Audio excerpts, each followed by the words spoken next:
Caleb Hargrove had seen men die slow in a Texas July. He knew what it looked like, the wrong color in a person's face, the way a body starts making decisions the mind hasn't agreed to yet. When he kicked open the door of that abandoned farmhouse and found her on the floor with a baby pressed against her chest, he didn't stop to think. He just moved. Some things don't ask you for a reason. They ask you to be fast enough. He wasn't sure he was going to be fast enough. If this story reaches you, if you have ever loved someone the world decided wasn't worth saving, this one is for you. Subscribe to this channel, follow this story all the way to its last word, and drop your city in the comments below. I want to see how far one woman's story can travel. Caleb Hargrove had been riding the eastern boundary of his property since before the sun cleared the ridge, which was habit, not necessity. A man who owned 3,000 acres of Texas ranch land, a working cattle operation, and a controlling stake in the only grain mill between Dry Creek and the county seat, had no practical reason to be in the saddle at first light in July. But Caleb had not become a man of his position by waiting for necessity to tell him when to move. He was 42 years old, broad through the shoulders, with the kind of stillness that comes not from ease, but from discipline. The particular stillness of a man who had spent 6 years as a federal marshal, learning that the ones who moved first without thinking were usually the ones who didn't come home. He'd left that work after his father died and left him the Hargrove estate, and he'd spent the 3 years since doing what needed to be done to keep the ranch running, and not much else. Owen Briggs, his foreman, ran the day-to-day operations with the efficiency of a man who had spent 14 years learning exactly how his employer's mind worked. Ruth Harding ran the household with a precision that had outlasted 2 droughts, 1 flood, and the general tendency of ranch hands to track mud through her kitchen. Between them, there wasn't much left that actually required Caleb. He rode anyway. He rode because moving was the one thing that kept the silence from becoming too loud. He was a quarter mile along the eastern fence line, the July heat already building thick and serious against his back when he saw the dust. Not road dust, not cattle dust. The thin, specific kind that rises from a structure when someone has been moving inside it, disturbed and directionless, hanging in the air above the old Whitaker property, which had sat empty since March, when the Whitaker family had sold up and left the county without telling a soul why they were going.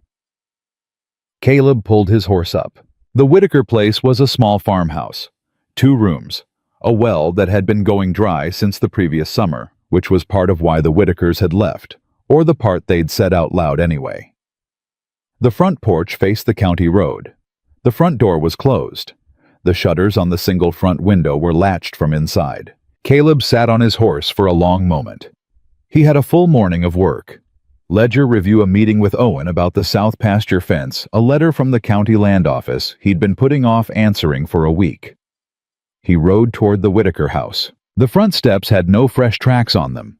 The dirt around the porch was undisturbed. Whoever was inside had not come in through the front, which meant they'd come in through the back, and someone had latched the front from outside afterward. Caleb noted that the way he'd been trained to note things as information, not yet conclusion. He went around the side of the house through the dry grass and found the back door standing ajar, held in place by a broken hinge that had given up sometime in the spring. He pushed through. The smell hit him first. Not decay, something more specific and more frightening. The smell of a body working too hard in too much heat with nothing to work with. He'd smelled it before in his marshal years on men left in desert cells too long.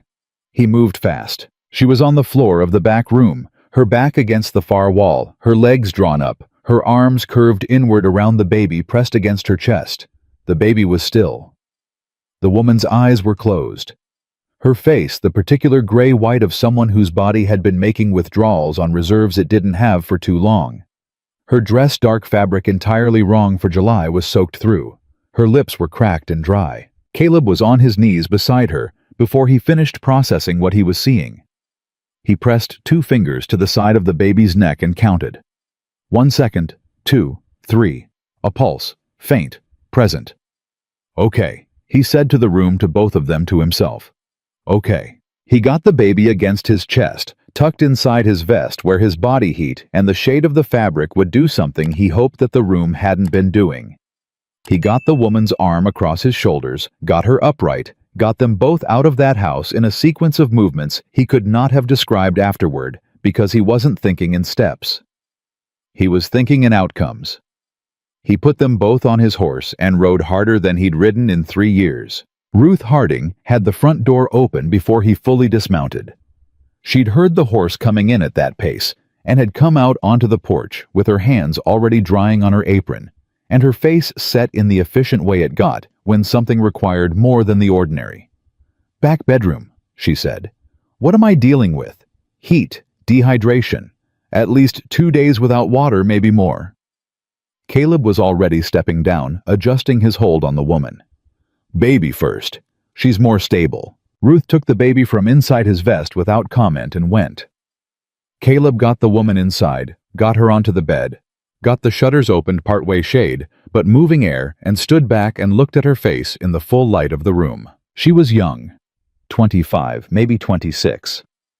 Even under the damage of whatever had been done to her, there was a quality to her face not fragile, the opposite of fragile. The kind of face that belonged to a person who had decided something and had not been moved from it even by this.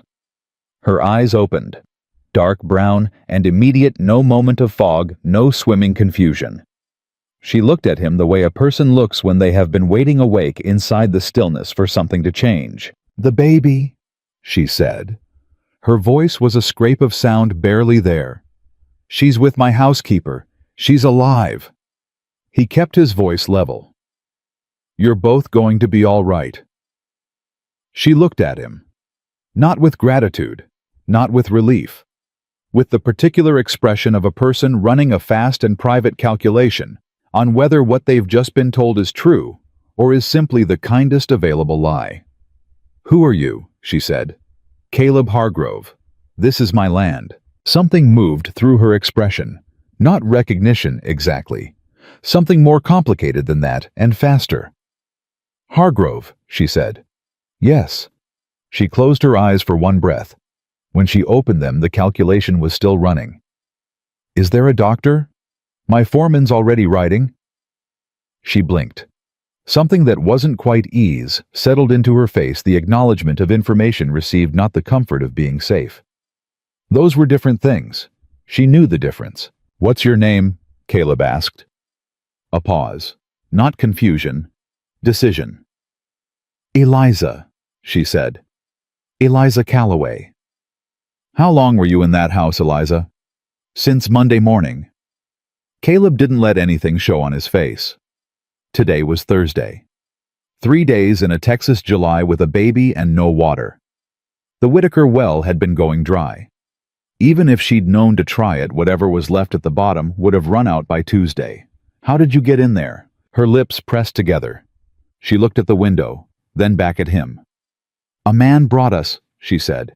"He said it was for our protection. He said someone would come check on us." She stopped. Nobody came. "What did he tell you to wait for?" "He said 2 days. He said there'd be water in the well and food enough for 2 days and that arrangements were being made for my situation." Her voice was flat and factual, the voice of someone who has already done their grieving over a particular betrayal and is now simply reporting the facts of it. The well had nothing. The food was half a bag of cornmeal and a tin of peaches. Caleb said nothing. He was very good at saying nothing in a way that did not close a conversation. "The peaches went fast," Eliza continued. "I gave most of the water from the tin to Clara. The cornmeal was useless without water to cook it." "Clara is the baby. She's 8 months old." Something in Eliza's voice shifted on those 4 words. The particular note of a mother counting her child's age the way other people count money, carefully because it matters. Caleb pulled the chair from beside the window and sat down. "Eliza, the man who put you in that house, do you know who sent him?" The calculation crossed her face again, longer this time. She was deciding. He recognized it had seen it across enough tables in his martial years to know that pushing at that moment could push a person right past the decision to trust. He kept still. "When I can see Clara," she said. "When I can see her myself and know she's all right. Then I'll tell you everything. I'll get Ruth to bring her." He stood and went to the door. In the hallway, Owen Briggs was coming down from the upper landing. His hat still on his coat, still carrying the dust of a fast ride. He stopped when he saw Caleb's face. "Doc Shaw's been sent for," Owen said. "Hour out if the road holds." "Good." Owen looked at the closed bedroom door. Woman and a baby. Someone locked them in the Whitaker house Monday morning and left them. Owen's jaw hardened by a degree. He was a plain-spoken man 40 years old, with the particular stillness of someone who has seen enough of the specific kinds of cruelty that pass for business in certain counties to know that the loudest response to them is rarely the most effective. "Monday," Owen said. 3 days in July heat. Front door latched from outside, back door left just enough open that the heat could move but shade couldn't get in. Deliberate. Very. Owen was quiet for a beat. "She say who?" "Not yet. She wants to see the baby first." He nodded once, the nod of a man who understood that as a reasonable condition without needing it explained. "Baby's going to be all right."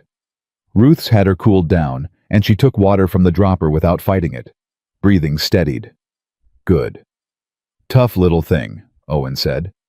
"Like her mother," Caleb said, and went to get Ruth. He stood in the doorway of the back bedroom while Ruth carried Clara in and placed her in Eliza's arms, and he looked away because some things aren't meant to be witnessed. He'd told himself that once already this morning, and had a feeling the reminder was going to be necessary more than once before this day was through. When he looked back, Clara was awake, her dark brown eyes fixed on her mother's face, with the grave, total attention of a baby who has been through something alarming and has made a decision about it. Eliza bent her head over her daughter and was very still for a long moment. When she looked up, her eyes were dry. Whatever she'd needed to do with that moment, she'd done it privately. "All right," she said. She looked at Caleb across the room. "You want to know who sent him? When you're ready." "I'm ready." She settled Clara against her, and the baby curled into the hold with the immediate ease of long habit. "His name is Commissioner Douglas Renner." The name sat in the room. Caleb kept his face exactly where it was. Douglas Renner was the Dry Creek County Land Commissioner. He had held the position for 9 years. He was by every surface measure a civic institution, church on Sundays, a founder's plaque on the schoolhouse door, a handshake that men described as the kind that made you feel your business was in good hands. He was also in the specific understanding of men who paid close attention to land transactions in Dry Creek County. The reason 7 families in the past 4 years had sold their properties at losses that made no sense until you looked at where those properties sat, every one of them on or adjacent to the county's 3 reliable water sources. Caleb had been watching. He had not been able to prove anything, not yet. "Renner," he said carefully. "My husband worked in the county land records office," Eliza said.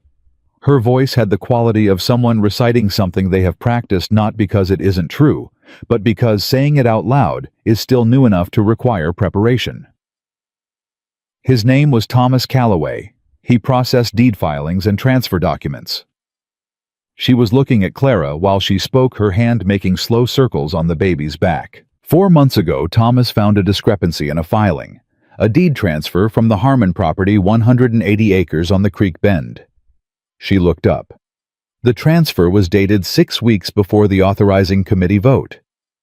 "If you use that date," Caleb said, "the water access rights transferred before the county had any formal say in the matter." Thomas brought it to his supervisor. Her voice didn't change. His supervisor reported to Renner. "How long before Thomas was dead?" She looked at him directly. "He came home on a Tuesday evening and told me what he'd found. He made a copy and gave it to me to keep safe. He said, 'Eliza, if anything happens to me, this goes to someone outside this county who has the standing to push it where it needs to go.'" She paused. "He was dead by Thursday afternoon. They said he fell from his horse on the county road. Thomas had been riding horses since he was 9 years old." Caleb said nothing. "Deputy Wade Collier came to my door," Eliza continued. "He was the one who told me. And the look on his face when I opened that door was not the look of a man delivering news. Her voice was even and precise. It was the look of a man completing a task. He's the one who put you in the Whitaker house. Different coat, different hat. But I recognized his hands. He wears a silver ring on his right hand, heavy setting. He's worn it every time I've seen him. She met Caleb's eyes. He knows I recognized him. I saw it in his face both times. Caleb absorbed that. A man who knew there was a witness who could identify him had a very specific and personal motivation for ensuring that witness stayed contained, separate from whatever Renner had told him to do. That was a fracture. Small, but fractures were how things came apart. How did Renner approach you before Collier put you in that house? 3 weeks ago, a man came to my boarding house in town. He said he was from the county welfare office checking on Clara's situation, a widow with an infant. Her jaw set. He was very kind. He told me there was a family willing to take Clara and give her a proper home. He said arrangements had already begun. Caleb's hands tightened on the arm of the chair. He kept them still. I told him no, Eliza said. I told him to get out. That night I found a note under my door. What did it say? She held his gaze without blinking. Cooperate, or the child goes regardless. The room went quiet. Clara had fallen asleep in her mother's arms, the small chest rising and falling with the reliable rhythm of a baby who has decided the immediate situation is acceptable. The next morning Collier came back, Eliza said. He had 2 men with him. He told me I was being moved for my own safety. He was entirely polite the entire time. She looked at the window. That was the worst part. How polite he was. Caleb stood. He walked to the window and stood for a moment with his back to her, looking out at the dry grass of the south field, at the heat shimmer above the fence line, at the sky going white with July. His mind was running the shape of it, how it fit with what he already knew about Renner, and the properties, and the pattern that had been building in the county land records for the past 4 years without ever leaving enough exposed in one place to grab hold of. Eliza. He turned back. The document Thomas found. The copy he made. Do you have it? She reached under the pillow beside her and produced a small oilskin packet without hesitation. She held it out to him. He didn't take it immediately. He looked at her. You've been carrying that since the night Thomas died. He put it in my hands and told me to keep it safe, she said. I kept it safe. He took it. He didn't open it. He looked at her for a moment with the specific kind of attention he gave to things that required him to see them accurately rather than the way he wanted them to be. Will you let me read it? Doc Shaw first, she said. Then yes. It was the same condition she'd put on the conversation. Some things need to be settled before other things can proceed, and she knew which order mattered. He respected that kind of thinking, even when it cost him time. He moved toward the door. Behind him, her voice came quiet and direct. Mr. Hargrove? He stopped. Why did you come to that house? He considered it honestly. I saw the dust, he said. Something that didn't fit. And I've learned not to ride past things that don't fit. She watched him. Something in her expression shifted, not softened, recalibrated. The expression of a person updating an assessment. That could get a man into serious trouble, she said. It already has, he said. More than once. He pulled the door closed and stood in the hallway and let out a long, slow breath. Owen was at the foot of the stairs. He looked at Caleb's expression and said nothing, which was the right choice. The Harmon property, Caleb said quietly. The one that transferred to that development company out of Helena 14 months ago. Start pulling everything we have on that filing, tonight. And the woman, Caleb looked at the closed bedroom door. She stays here, until I know she's safe somewhere else. He moved toward his study, which is not yet. Owen nodded once and went without further comment. That was Owen, no unnecessary words, no performance of steadiness. Just the thing itself. Caleb sat down at his desk. He pulled out a blank page and wrote one name at the top. Commissioner Douglas Renner. Beneath it, he wrote a second name, Thomas Calloway. He sat for a moment and listened to the sounds of the house around him. Ruth moving in the kitchen. Owen's boots on the back stairs and from the bedroom down the hall. The particular silence that meant someone completely exhausted had finally been allowed to rest. He picked up his pen. Outside, the July sky had gone the color of white bone, and the heat pressed down on the county the way it always did in the worst weeks of summer, without apology, without announcement, simply present, and making itself the most important thing in every direction. Renner would know by morning that the Whitaker house was empty. He would know his arrangement had been interrupted. He would begin asking questions, and in a county this size, an influential man asking quiet questions in the right places would eventually find the answer he was looking for. They had tonight. Maybe 2 days if Caleb was careful about who saw what. He underlined Douglas Renner's name. Then he wrote in the careful and precise hand of a man who had spent 6 years building federal cases from paper trails. The only 2 questions that mattered right now. What did Thomas Calloway actually find? And who else knew? He worked until the lamp needed refilling. He worked while the heat outside finally broke past midnight, and the house settled into its summer sounds, and the darkness pressed close against the window, the way darkness does in a Texas July, thick and warm, and full of the particular silence of a county that doesn't know yet what is about to happen inside it. He worked with the focused energy of a man who has found, after 3 years of moving through his own life without direction, something worth working toward. He did not examine that feeling too closely. He had learned not to do that, but it was there, patient and steady. The same way dust is there rising from a house that shouldn't have movement in it, waiting for a man with old habits and good instincts to turn his horse around and ride toward it. Doc Shaw arrived an hour before midnight, shaking the road dust from his coat in the front hall and saying nothing beyond a nod before Ruth led him to the back bedroom. He was a compact man, 60 years old, with the unhurried manner of someone who had delivered enough bad news, in enough hard circumstances, to understand that how you moved through a room mattered as much as what you said when you got there. Caleb waited in the hallway. He was not a man accustomed to waiting, but he had learned which situations required it of him, and he did it without pacing, which cost him more than it appeared. When the bedroom door opened, Doc Shaw came out and looked at Caleb directly the way Shaw delivered everything straight on. No approach, no softening. "The woman's going to be fine," he said. "Severe dehydration, heat exhaustion, hasn't eaten properly in at least 3 days. The feet have some blistering from the floorboards. None of it permanent, provided she stays cool and fed for the next several days." He paused. "The baby is fine. Better than fine, honestly. Whatever her mother did to keep that child's temperature down in that heat, it worked.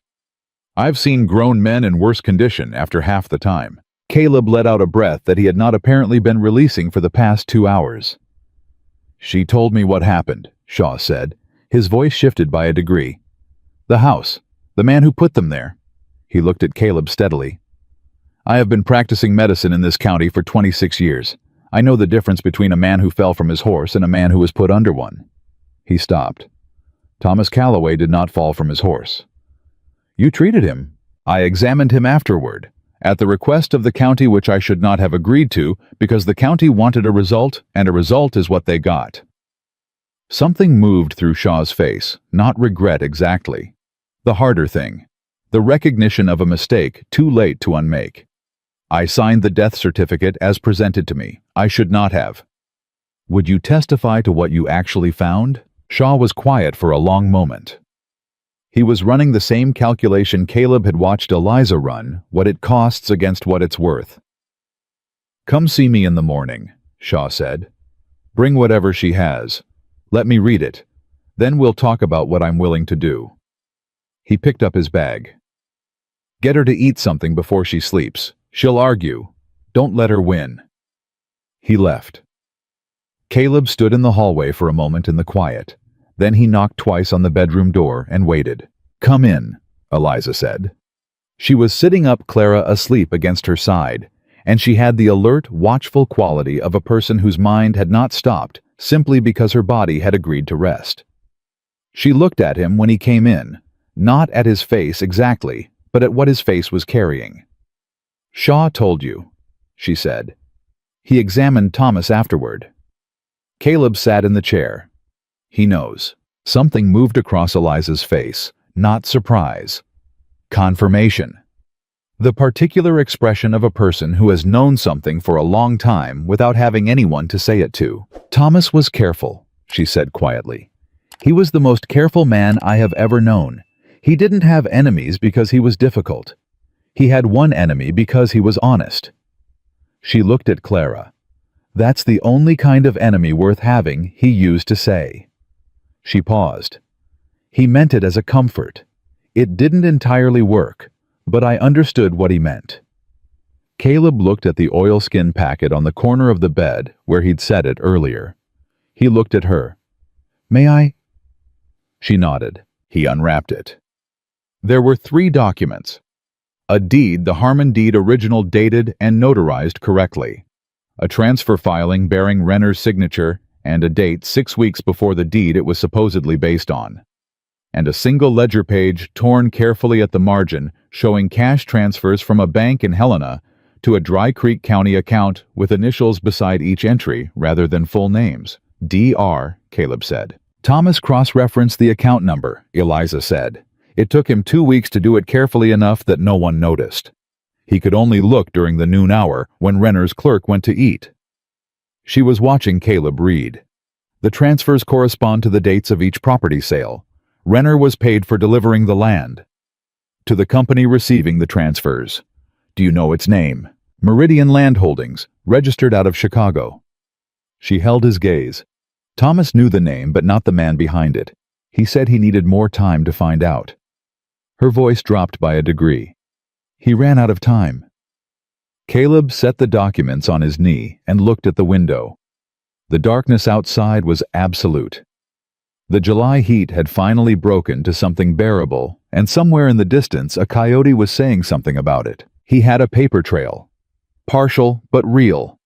He had a doctor willing to reconsider his testimony. He had a woman who had kept evidence safe for 4 months through conditions designed to make her give it up or not survive it. And he had 9 years of Renner's careful patient work in the county properties, moved one by one, never fast enough to draw alarm, always with enough legitimate documentation wrapped around the fraudulent core that anyone looking casually would find nothing worth stopping. It was, he acknowledged, with the cold professionalism of someone who had prosecuted federal cases for 6 years, an excellent scheme. Its only consistent weakness was the paper trail it could not avoid leaving, and the people who had read that paper trail closely enough to understand it. Thomas Calloway had been one, and Thomas Calloway had been careful enough to make a copy and put it in his wife's hands before anyone could stop him. Eliza, Caleb said, is there anyone else in this county who knows what Thomas found? Anyone he might have told? She was quiet for a moment, thinking, not hesitating. There was a woman at the records office, Agnes Whitmore. She'd worked there for 12 years. Thomas trusted her. Eliza paused. She disappeared the same week he died. I tried to find her before Collier came for us. Nobody would say where she'd gone. She looked at him. Or nobody was willing. Is there anyone else? Reverend Jacob Crane might know something. Thomas used to talk to him Sunday mornings before service. He said Crane was the only man in Dry Creek who kept other people's business without being asked to and without using it. Caleb nodded slowly. He'd known Crane for 15 years. A quiet man with an unexpectedly direct gaze, and now that Caleb thought about it, a tendency to know slightly more about the county's interior workings than a man with his apparent attentions to spiritual matters ought reasonably to know. I'll ride to see him in the morning, Caleb said. And I need you to rest tonight, not because you can't handle more, because tomorrow is going to ask something of you and you need to be strong enough to give it. Eliza looked at him. What is tomorrow going to ask? I don't know yet. He stood. But I know what kind of person it's going to need you to be. She held his gaze. Whatever she found in it, she held on to it for a moment before she spoke. You believed me, she said, from the first minute. You didn't ask me to explain myself or prove anything. You just believed me. He looked at her for a moment. Thomas Calloway stayed late in a county records office copying a deed because something felt wrong, and he was the kind of man who acted on that feeling. He kept his voice level. The least I can do is act on it too. She was quiet for a long moment. Clara stirred in her sleep. Resettled, went still. The night pressed warm and close against the windows. Somewhere out on the South Road, in a direction Caleb was already beginning to watch with specific attention. The county was dark and quiet, and entirely unaware of what had just come to rest in the back bedroom of the Hargrove Ranch. That was going to change. "Get some sleep," he said. "Both of you." He pulled the door closed behind him. In the hallway, he stood for a moment in the dark and listened to the house settle around him. The ordinary sounds of a household that has taken something serious in and is adjusting to the weight of it. He went to his study. He opened the oilskin packet one more time and spread the 3 documents flat on his desk under the lamplight and looked at them with the careful eyes of a man who has spent 6 years building cases from paper trails and knows exactly what he is looking at. What he was looking at was enough to begin. It was not yet enough to finish, but it was enough to begin. He picked up his pen. Outside, the July dark stretched all the way to the county seat and beyond, and somewhere in it, Douglas Renner was sleeping the sleep of a man who believed his problem was contained. He was about to find out what happened when a problem stopped being contained. Owen Briggs knocked on the study door at midnight, with the particular knock of a man who has found something he didn't expect to find and is deciding how to deliver it. Caleb said, "Come in," without looking up from the ledger page he'd been cross-referencing against the deed dates for the past hour. Owen came in. He closed the door behind him. He had a folded paper in his hand and an expression on his face that Caleb recognized from 14 years of working beside him, the expression Owen wore when the news was worse than the situation had already suggested it was going to be. "The Harmon transfer," Owen said. "I pulled the county filing copies Thomas Aldrich left behind when he cleared out the clerk's office. Aldrich was county clerk before Renner's man replaced him 18 months ago. He kept copies of everything. Man had a habit of it." "What did you find?" Owen unfolded the paper and set it on the desk. "The transfer was recorded twice. Same deed, 2 dates, 11 days apart." Caleb looked at the paper. His jaw tightened by a degree that only Owen after 14 years would have caught. "First recording predates the committee authorization," Caleb said. "Which means if anyone challenges the transfer, Renner's people point to the earlier recording and say the water rights were already established before the county had any formal say. The second recording is the cover makes the first look like a clerical duplicate. Easy to dismiss." "It's clean work," Owen said. His voice had gone flat the way it did when something made him angry enough to be careful about it. Whoever structured this knew exactly what they were doing and how the filing system worked from the inside. Because it was structured from the inside. Caleb looked at the 2 dates. 11 days. The specific distance between a fraudulent act and its cover close enough to look like an error far enough to serve its purpose. Renner's been doing this for 9 years. This is not the first time he's used this mechanism. It's the first time someone read both recordings at the same time and understood what they were looking at. Thomas Calloway. Thomas Calloway. Caleb folded the paper and added it to the stack beside the oilskin packet. He wasn't just a clerk who happened to find something. He understood land records well enough to see the gap. That takes more than clerical habit. That takes a particular kind of mind. Owen was quiet for a moment. Then he said, "There's something else." Caleb looked at him. "Ryder came up the South Road about 40 minutes ago," Owen said. "Didn't stop at the gate. Came up slow with a lamp, circled the east side of the property boundary, and turned back toward town." Caleb was still. "He was using the lamp for signaling," Owen said. "Not for light. Man circles a property at midnight in July heat. With a lamp held up at shoulder height, he's not worried about seeing where he's going." "Someone knows she's here," Caleb said. "Someone suspected it. Ryder just confirmed it." Caleb stood. "How many men do we have on the property tonight?" "3. Calloway at the gate, Simmons on the north side, and Reed somewhere between the barn and the east fence. Get Calloway off the gate and onto the South Road. I want eyes on anything moving toward town, not just toward us. If Ryder was signaling, he was signaling someone already waiting for the signal. He moved past Owen toward the door. Keep Simmons and Reed where they are. If Renner's people can't get to her directly, they'll go for leverage. Livestock equipment, whatever creates enough pressure to make keeping her here look costly. Owen put his hat on. And if someone comes to the gate before morning, Caleb looked at him steadily. They don't get close to the house. Owen went out into the dark without further comment, and Caleb listened to the sound of his boots on the porch steps, and then nothing, and the night settled back into its ordinary sounds, which were no longer reassuring. He went back to the study and sat down and looked at the documents spread across his desk. He looked at the name written at the top of his notes page. Douglas Renner. He looked at the name below it. Thomas Calloway. He thought about a man who had gone to work on a Tuesday morning, knowing what he'd found the night before, and what it meant, and who had come home at noon and gone back, and who had not come home for supper. He picked up his pen and wrote a short letter. 2 paragraphs. He addressed it to Judge Warren Holt of the Territorial Circuit Court, the one man in the legal structure above Dry Creek County, who, as far as Caleb could determine, had no financial relationship with anyone named in Thomas Calloway's documents. In the morning, Owen would take it personally. Not through the county post office, which Caleb now had specific reasons to distrust. Personally, on the fastest horse they had directly to the Territorial Mail Relay, 60 miles north. He was sealing the envelope when the knock came on the back door. Not Owen's knock. 2 sharp raps, a pause, then one more. Caleb came out of the study with his hand at his side near the holster he'd buckled on after Owen's report. He crossed to the back door and opened it. A woman stood in the dark.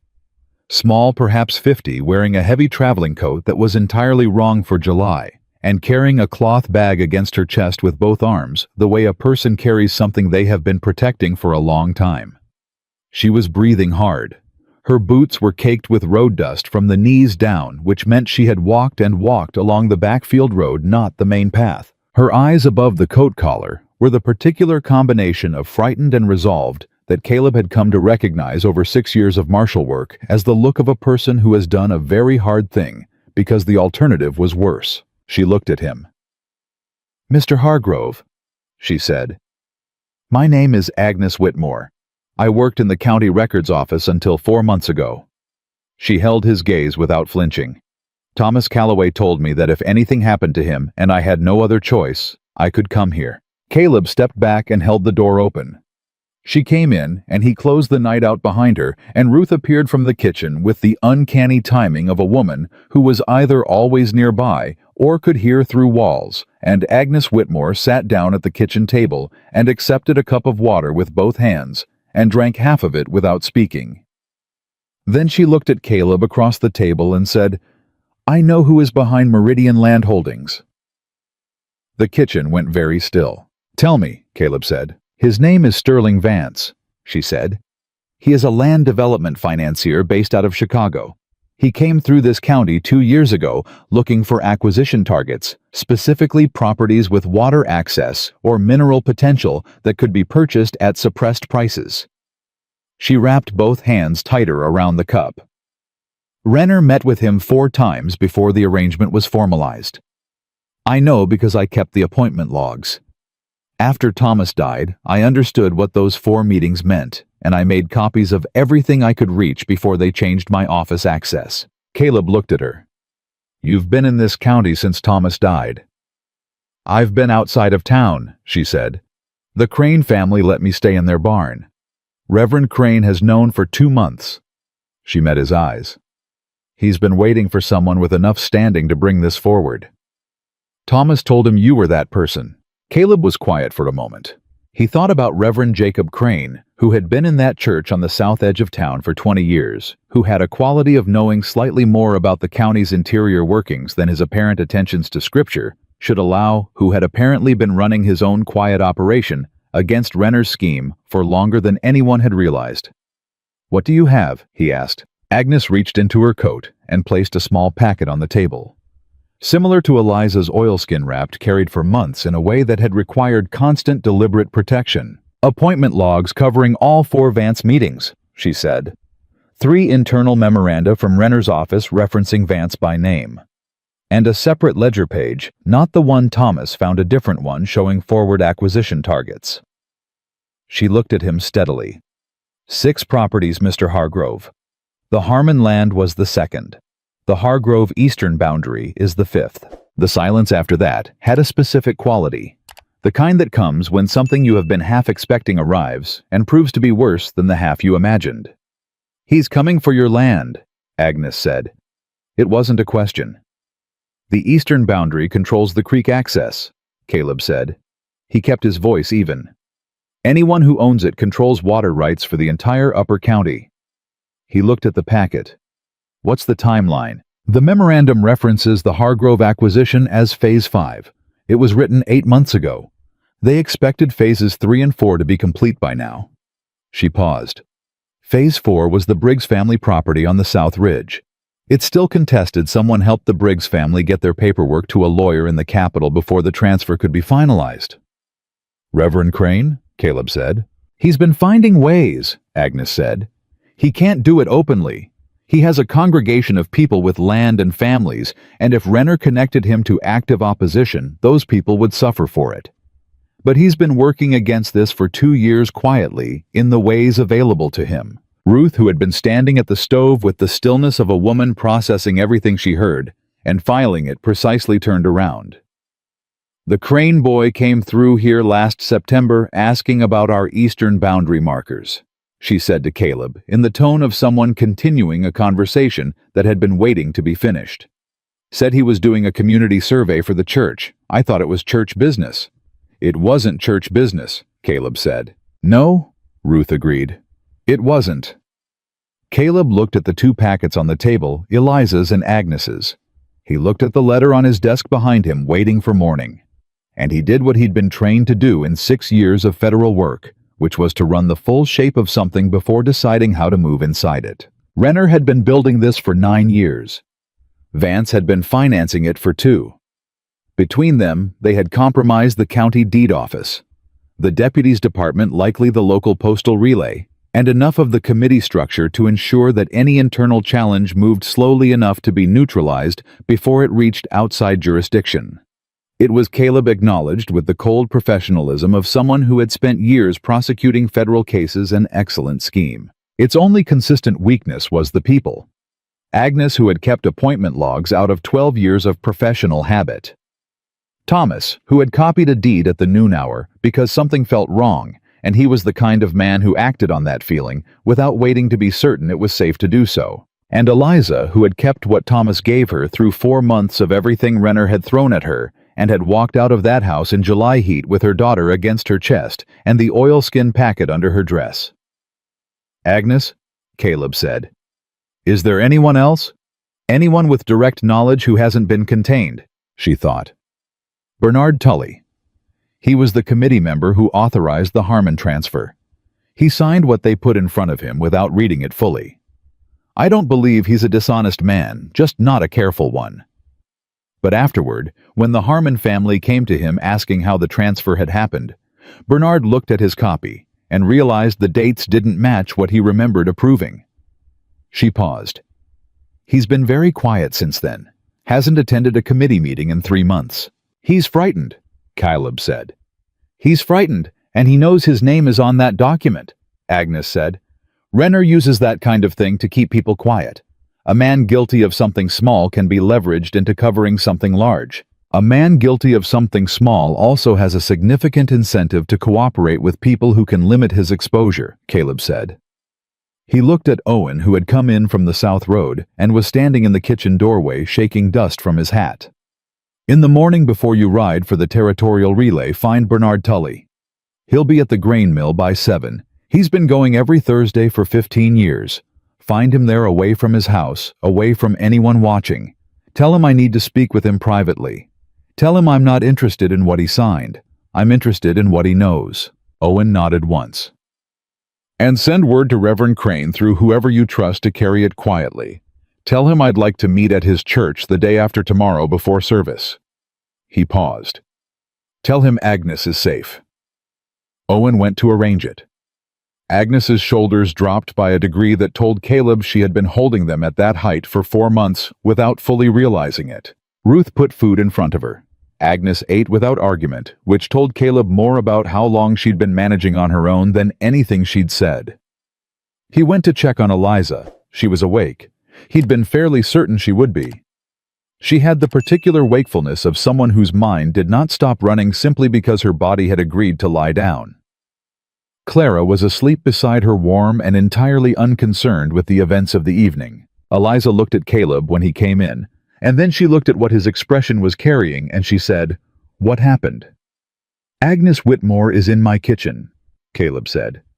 "She walked here through the backfield road." Eliza went very still. "She has documentation you don't have," he said. He sat in the chair. "Appointment logs, internal memoranda, and a name. The man above Renner. His name is Sterling Vance. He's a land financier out of Chicago." Something moved across Eliza's face. Recognition, or the edge of it. "Thomas mentioned that name once," she said slowly. "He came home one evening and said, 'Eliza, I heard a name today that I need to find out more about.' He wrote it down on a piece of paper and put it in his desk." She looked at the window. "Renner's people took his desk 3 days after he died. Said it was county property. They were removing anything that might connect Vance to the operation," Caleb said. "They didn't know Thomas had already found it. They didn't know he'd already put the important things somewhere they couldn't reach." "In my hands," Eliza said quietly. "In your hands." She was quiet for a moment. Clara made a small sound in her sleep and resettled. Eliza's hand moved automatically to the baby's back. "You're going to take this to the territorial court," she said. It wasn't a question. "Yes, I'm sending a letter to Judge Warren Holt of the Circuit Court in the morning by personal courier. I need the case in front of him before Renner can move the Meridian Holdings transfer through the committee." He looked at her directly. "Renner will know before I get there. He'll move to discredit everything. He'll say the documents are forged, that Thomas had a personal grievance, that you're a widow in a compromised situation, making accusations without standing. He'll say Agnes was dismissed for cause," Eliza said. Her voice was precise, not bitter, the voice of a general mapping terrain before a battle. "He'll find a way to put Bernard Tully back in his pocket before Bernard can talk. He's had 9 years to practice countering exactly this kind of challenge." "Yes," Caleb said. "He's going to try all of it." "Can you stop him?" Caleb looked at her directly. "I can make it loud enough that the cost of trying becomes higher than the cost of stopping. Renner has operated in the dark because that's where his methods work. Every fraudulent deed, every quiet transfer, every frightened clerk, it all functions because it's quiet. The moment it isn't quiet, the moment it's in front of a territorial judge with a full evidentiary record and enough witnesses that dismissing any one of them doesn't make the others disappear, the structure doesn't hold." Eliza was very still. "He's going to come after you," she said. "Whatever you do, he will make sure you pay for it afterward. Your land, your business, your standing in this county." "I know that. And you're willing." Caleb held her gaze. Thomas Calloway stayed late in a county records office to copy a deed because something felt wrong. He was a clerk with no protection and no standing and no reason to expect anyone would back him up. He paused.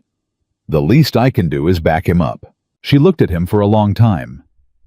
The lamp between them burned low and steady, and the July night pressed warm against the windows, and Clara slept with the absolute ease of a child who has decided the world is acceptable, and in the space between what Caleb had said and what Eliza did with it, something shifted in the room that had nothing to do with the heat or the hour.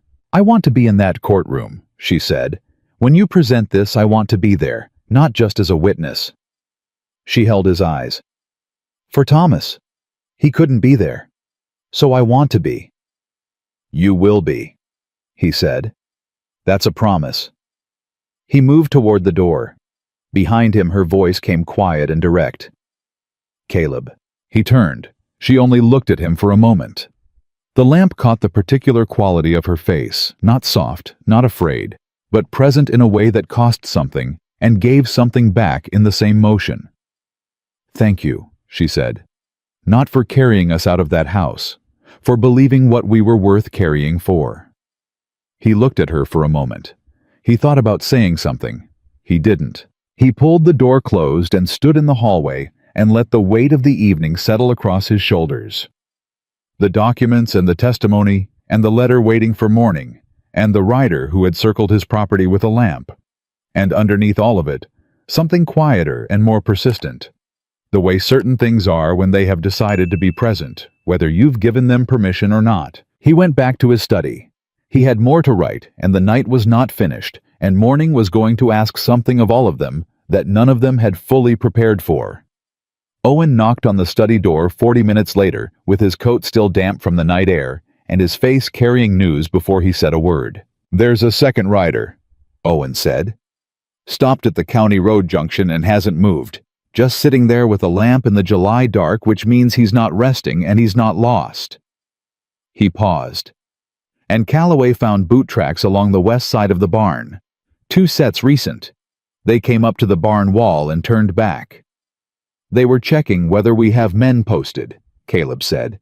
"That's what Calloway thinks." Caleb set down his pen. He looked at the lockbox. He looked at the sealed letter.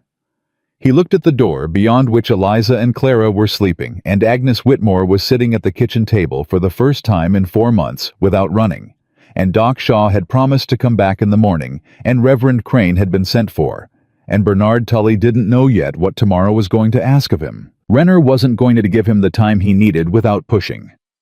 That had been clear from the moment Ryder circled the property with a lamp. The question was how hard and how fast. "Wake Simmons and Reed," Caleb said. "All 3 men on rotation through the night every 90 minutes, every quadrant." He stood. "And Owen, if anyone comes through that gate before sunrise, they don't get close to the house." Owen looked at him with the steady eyes of a man who has followed his employer into difficult situations before and has the experience to know when difficult is about to become something worse. "Understood," he said and went. Caleb sat back down at his desk. He picked up his pen. The lamp burned lower, and the night pressed on, and the July dark stretched out in every direction across the county. And somewhere along the road between the Hargrove Ranch and town, a man sat on a horse with a lamp, waiting for instructions, from a man who had spent 9 years believing that patience and darkness were enough to make any problem manageable. He was about to find out what happened when the problem stopped being patient. The night broke before dawn, the way July nights sometimes do in Texas. Not gradually, not with the polite warning of cooling air and shifting wind, but all at once, as if whatever had been holding the heat in place simply let go. Caleb was at his desk when the change arrived, and he noticed it the way he noticed everything that mattered as information, not comfort. He had not slept. He did not feel the lack of it yet, which told him the particular quality of focus that had settled into him over the past several hours was real and not manufactured. He'd felt it before in his martial years. The thing that happens when a situation becomes clear enough that the body stops spending energy on uncertainty and redirects it entirely toward the single corridor of what needs to be done. Owen knocked at 5 in the morning. "Roads are solid," he said. "The rider on the county junction was gone by 2. Either gave up or went back to report." "He went back to report," Caleb said. He handed Owen the sealed letter. "Territorial relay. Don't go through town. Take the Hendricks Farm Road. It's longer, but it doesn't pass the county offices or the post station." He looked at Owen steadily. "And Bernard Tully. The grain mill by 7 before anyone from Renner's office is moving around. Use the exact words I gave you. Not interested in what he signed. Interested in what he knows." Owen took the letter and his hat and went out into the early morning dark without ceremony, and Caleb heard the horse move out of the yard at a pace that was purposeful without being urgent, which was exactly right, and then the sound was gone. He went to check on Eliza. She was already dressed, already sitting in the chair beside the bed with Clara on her lap, and her eyes on the window, with the particular alertness of a woman who had spent 4 months sleeping with one ear open, and had not yet given herself permission to stop. She looked up when Caleb came in, and what was in her face was different from what had been there the night before. Not ease exactly, not relief, but the beginning of a posture that looked like someone preparing to move forward rather than simply bracing for whatever was coming at them. "The storm broke," she said, "about an hour ago. Renner will move today." "Yes," Caleb said. "So will we." He sat across from her. "I need to know everything you remember about the day Thomas died. Everything he said. Everything that seemed different. Everything you've been sitting with for 4 months that you haven't had anyone safe enough to say out loud." Eliza looked at Clara for a moment. The baby was occupied with a button on her mother's sleeve, working at it with the absolute focused concentration of someone for whom buttons are genuinely the most important thing in the world. Eliza watched her daughter for a long moment, with the expression of a woman who has learned to find her steadiness in small things because the large things have been unreliable. Then she looked at Caleb and told him everything. Thomas had come home that Tuesday evening moving differently. That was the first thing she'd noticed, not what he said, not what he brought home, but the particular way he came through the front door with the careful deliberateness of a man carrying something he was afraid to put down. He'd kissed her. He'd asked about Clara. He'd eaten supper and talked about ordinary things, and it was only after when Clara was asleep and the house was quiet that he'd sat at his desk without opening it and stayed there for a long time. She'd put her hand on his shoulder. He'd covered it with his and said, "Eliza, I found something today that I don't think I was supposed to find," and the man who filed it thought he was the only person who knew where the original was. She'd asked him what it was. He'd said a deed with 2 dates and only one of them honest. He'd said, "I think this has been going on for a long time, and I think I'm the first person who had access to both the original and the transfer copy at the same time and understood what the difference between them meant." She'd asked what he was going to do. He'd said, "I'm going to make a copy tonight and put it somewhere safe, and then I'm going to think carefully about who I can trust with it." He'd been quiet for a moment. Then he'd said, "Whoever built this is patient, Eliza. They didn't do this in a hurry, which means once they know someone found it, they're going to move fast." She'd asked if he was afraid. He'd said no, which was a lie, and she'd known it was a lie, and she had loved him for it, because what he meant was that he wasn't going to let the fear make the decision for him. The next morning he'd gone to work. He'd come home at noon. He'd gone back. He hadn't come home for supper. They'd found him on the county road at 4 in the afternoon, and Deputy Wade Collier had been the one to come to her door, and the look on Collier's face when she'd opened it had not been the look of a man delivering tragedy. It had been the look of a man completing a task. Eliza said that last part without looking away from Caleb, and her voice stayed level the entire time, and he understood that the levelness was not the absence of feeling, but the product of 4 months of converting feeling into something harder and more durable, the way pressure converts soft material into something capable of cutting. "Collier," Caleb said. "He's the one who came to my boarding house," Eliza said. "Different coat, different hat, same hands, same ring. He knew I recognized him. I watched it go through his face." Caleb looked at the window. A man who knew there was a witness to his involvement had his own personal reasons for ensuring that witness stayed contained, separate from whatever Renner had instructed. That fracture he'd identified the night before was wider than he'd initially assessed. "That's useful," he said. Eliza looked at him. "That I'm a liability to the man who put Thomas in the road." "It means Collier's interests and Renner's interests are aligned but not identical," Caleb said. "A man protecting himself makes different mistakes than a man following orders. He moves faster. He acts without checking back. He does things Renner wouldn't sanction because Renner is trying to be careful, and Collier is trying to survive." He met her eyes. "That's a fracture. Fractures are how things come apart." Before Eliza could answer, Ruth knocked twice on the door and opened it with the efficiency of a woman who does not waste motion. "Bernard Tully is at the front door," she said. "Came himself. Says he couldn't sleep and he was already on his way here when Owen found him at the mill. Says he needs to speak with you immediately." Caleb stood. Bernard Tully was a large man who had spent 20 years on the county committee, developing the shape of someone accustomed to occupying an important chair at an important table. But the man standing in Caleb's front hall was not inhabiting that shape. He was wearing it the way a man wears a coat that stopped fitting years ago. And underneath it, he looked like what he actually was: a frightened person who had made a decision in the night and was still unsteady from the effort of it. "Hargrove," he said. "I apologize for the hour. I couldn't—" He stopped and steadied himself. I've been sitting on something for 3 months, and it is considerably heavier than I thought it was going to be when I first picked it up. Come in, Caleb said. He took Bernard into the study and closed the door. Bernard looked at the papers on the desk, at the lockbox, at Caleb's face, and said, "You're building a case." "Yes. Against Renner, and against Sterling Vance, who has been directing the operation from Chicago." Caleb watched something move through Bernard's face at the name. "You know about Vance?" "I didn't know his name," Bernard said. "I knew there was someone above Renner. The transfer amounts were too large for Renner to be financing on his own. I knew that when I signed the Harmon authorization." He pressed both hands flat on his knees and looked at the floor.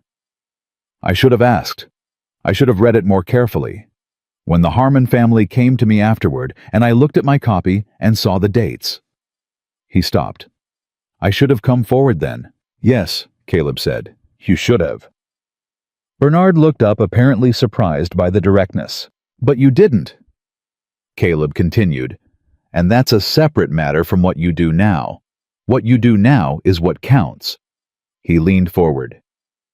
"Bernard, I am going to be in front of a territorial judge within the next several days with more documentary evidence than Renner has had to face in 9 years. I have the original Harmon deed. I have appointment logs connecting Vance to Renner directly. I have a records clerk who kept copies out of 12 years of professional habit and has been hiding in this county for 4 months. I have a doctor willing to testify that Thomas Calloway's death was not an accident." He paused. "What I need from you is a sworn statement confirming your authorization of the Harmon transfer, the date you signed it, what you were told it was, and what you understood when the Harmon family came to you afterward." Bernard was quiet. Caleb let him be quiet. Some decisions need the space to finish forming. "If I testify," Bernard said finally, "Renner will go after everything I have." "He'll try," Caleb said. "But Renner's capacity to go after things depends on his continuing to hold the influence he currently has. Once this is in front of a territorial judge, that influence is going to contract very quickly. You are not the target of this case, Bernard. You are a man who signed something without fully reading it and then made the wrong choice about what to do next. That is a very different thing from what Renner is, and any territorial judge is going to see that difference clearly provided you come forward now, and not after everything is already decided." Bernard pressed his lips together. He looked at the window. He looked at his hands. And then, with the particular movement of a man whose conscience has finally outweighed his fear, he straightened in the chair. "Tell me what you need me to say," he said.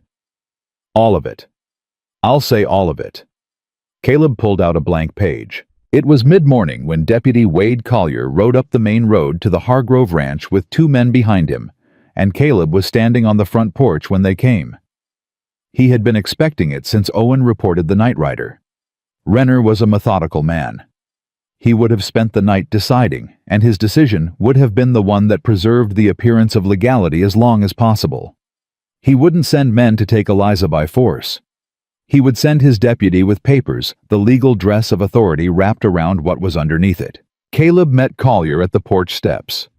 Behind him, positioned without drama at various points around the front of the house, were Owen, who had returned from the relay faster than expected Simmons, Reed, and Calloway. Not armed and forward. Simply present the way men are present when they want a situation to understand that it has been anticipated. Collier pulled his horse up and looked at the arrangement with the calculating eyes of a man revising his estimate upward.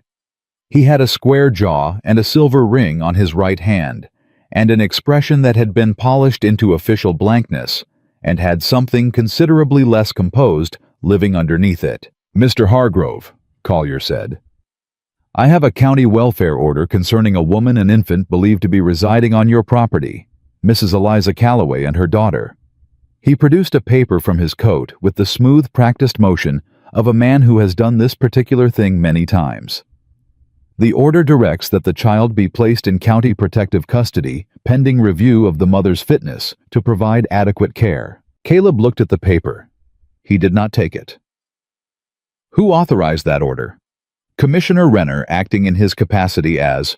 "Commissioner Renner has no jurisdiction over child welfare determinations," Caleb said. That authority rests with the county circuit magistrate, whose signature I do not see on that document. What I see is Douglas Renner's signature on a paper that misrepresents his legal authority, which is coincidentally a pattern I have been documenting for the past 14 hours. Collier's jaw tightened. Furthermore, Caleb continued, keeping his voice entirely level. Mrs. Calloway is on this property voluntarily under my protection and has made no request for county welfare intervention of any kind. The order you're holding has no legal standing without the magistrate's signature, and I believe you know that. He paused. I also believe you know that I sent a letter to Judge Warren Holt of the Territorial Circuit Court before sunrise this morning by personal courier. Which means whatever you do in the next few minutes is going to be reviewed by someone considerably above Douglas Renner. The two men behind Collier exchanged a look. Not deputies hired from the look of them, which meant Renner had gone outside his official channels this morning. That told Caleb something important about how unsettled last night's report had made him. Collier sat on his horse for a moment, with the stillness of a man recalculating at speed. He looked past Caleb toward the front door of the house, and Caleb watched him do it, and watched something move through his eyes that was not official and not detached. Personal. The specific anxiety of a man who needs something contained, and is looking at the container and finding it more solid than he planned for. Mrs. Calloway, Collier said, is a material witness in an active county inquiry. Her presence on private property. Wade, Caleb said. He said the name quietly, without title. Without the buffer of formality. Just the name placed in the space between them, the way you place something that is not going to be moved. Collier stopped. I know about the county road, Caleb said. I know about Thomas Calloway, and I know that the man who came to Eliza Calloway's boarding house and the man who put her in the Whitaker house was wearing a silver ring on his right hand. He let that sit for exactly 2 seconds. Your testimony before a territorial judge is going to be considerably more complicated than Renner's, and you know that better than anyone. The color left Collier's face by a degree that the July heat could not account for. Whatever Renner has promised you, Caleb said, he is not going to be in a position to deliver it. The time to establish the difference between following orders and making independent choices is before you are sitting across a table from a federal prosecutor, not after. He held Collier's gaze. Go back to town, Wade. Think carefully about which side of this you want to be standing on when it resolves. Collier looked at him. He looked at Owen. He looked at the two men behind him who already had the quality of men planning their withdrawal and waiting for someone to make it official. Something moved through Collier's face, not resolution, not decision, but the beginning of a calculation that had not finished running. This isn't finished, Collier said. No. Caleb agreed. It isn't, but it's finished for today. But Collier turned his horse. The two men turned with him. They rode back down the road without haste, which was its own kind of information men leaving because they had chosen to, not because they'd been driven. Caleb watched them until they disappeared around the bend in the county road, and then he stood on the porch for a moment longer, reading the silence they left behind. Collier was not resolved. A man deciding whether to cut his losses could go in several directions, and not all of them were safe. He was more dangerous now in certain respects than if he'd been turned back by force. A man mid-calculation could do something fast and unplanned, and fast and unplanned was harder to anticipate than methodical. He turned and found Eliza standing in the doorway behind him with Clara on her hip. He didn't know how long she'd been there. Long enough from her expression. He'll go straight to Renner, she said. Yes. And Renner will know the territorial court has been contacted. Yes. So whatever he does next, he'll do it fast. She looked at Caleb steadily. What happens now? Caleb looked at her. At the particular quality of her standing in that doorway. Straight-backed, Clara settled against her hip with the ease of long habit, her eyes on him, without performance or arrangement, just present, and reading the situation with the same precision she brought to everything. Now we stop waiting for him to move, Caleb said. We move first. She was still for a moment. What does that mean? It means I need you to do something that is going to be harder than anything you've done so far, he said. And I need you to trust that I've thought it through. Eliza looked at him for a long moment. Tell me. I need you to walk into Commissioner Renner's office this afternoon, Caleb said. With me, publicly, in plain view of everyone in that building who cares to look. He held her gaze. Renner has been operating on the assumption that you are hidden, that you are contained, that the problem you represent is manageable precisely because no one in this county knows you exist or what you're carrying. The moment you are visible, the moment the county clerk and the committee members and everyone who walks past that building sees Eliza Calloway walking through that door beside Caleb Hargrove, with her head up, the problem is no longer quiet. And quiet is the only thing keeping Renner's structure standing. Eliza was very still. Clara reached up and put one hand flat against her mother's cheek, which was either curiosity or comfort, and served as both. Eliza's hand came up automatically to cover her daughter's. He'll try to have us removed, she said. He can try, but removing a woman publicly in his own offices with witnesses is a considerably different action from locking her in an abandoned farmhouse in the summer heat. One is quiet, the other is an announcement. Caleb paused. I want him to make an announcement. Eliza looked at him. He watched her run the calculation, the risk, the exposure, what it was going to cost her to walk into that building and be seen and not flinch after 4 months of hiding, after everything that hiding had required of her. He didn't rush her. She had earned the right to take the time she needed. Then something shifted in how she was standing, a degree of alignment that had nothing to do with posture and everything to do with decision. Give me 20 minutes to get Clara settled with Ruth, she said. Then we go. Caleb looked at her, at the quality of her that he had been noting since the moment her eyes opened in that back bedroom, and found him without confusion and without performance. He thought about what Owen had said the day before, that she was tougher than she looked. Owen was right and also wrong, because she looked plenty tough once you understood what you were actually looking at. 20 minutes, he said. He went to get his coat. Behind him in the house, he could hear Ruth taking Clara and Eliza's voice low and clear, saying something to her daughter that he couldn't make out and didn't need to because the tone of it said everything. Not goodbye. Not fear. The particular note of a mother telling her child, I will be back, said with the certainty of a woman who has decided to make it true. The road into Dry Creek had been cleared by the morning traffic wagon tracks, cutting through the dust in both directions. The ordinary commerce of a Thursday reasserting itself after the night.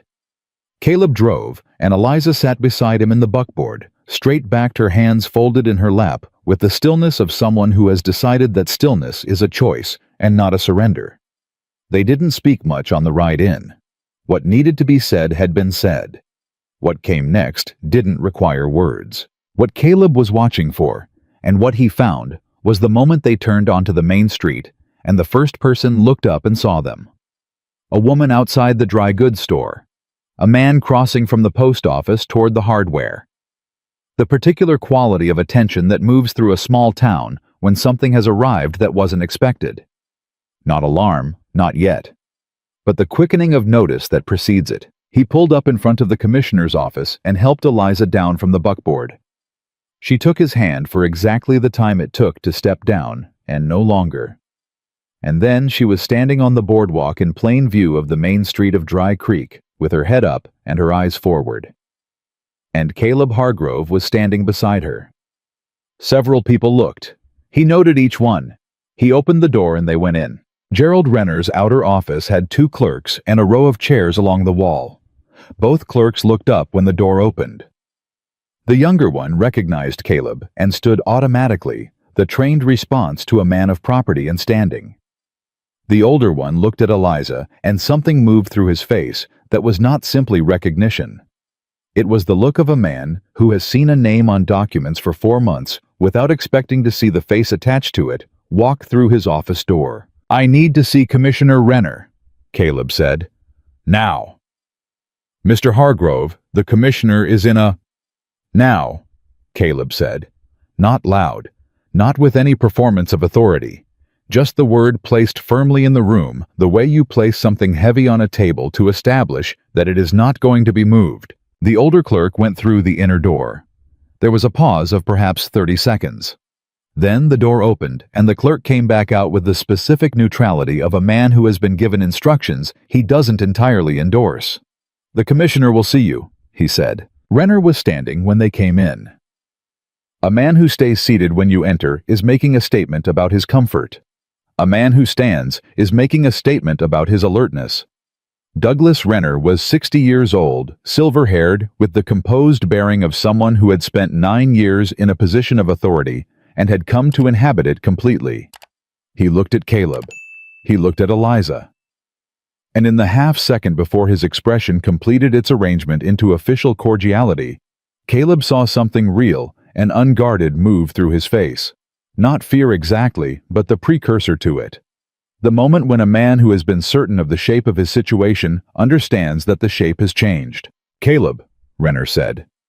His voice carried the right weight of measured surprise. He was very good. "This is unexpected." "I don't imagine it is," Caleb said. He closed the door behind them. "Douglas, this is Eliza Calloway, Thomas Calloway's wife.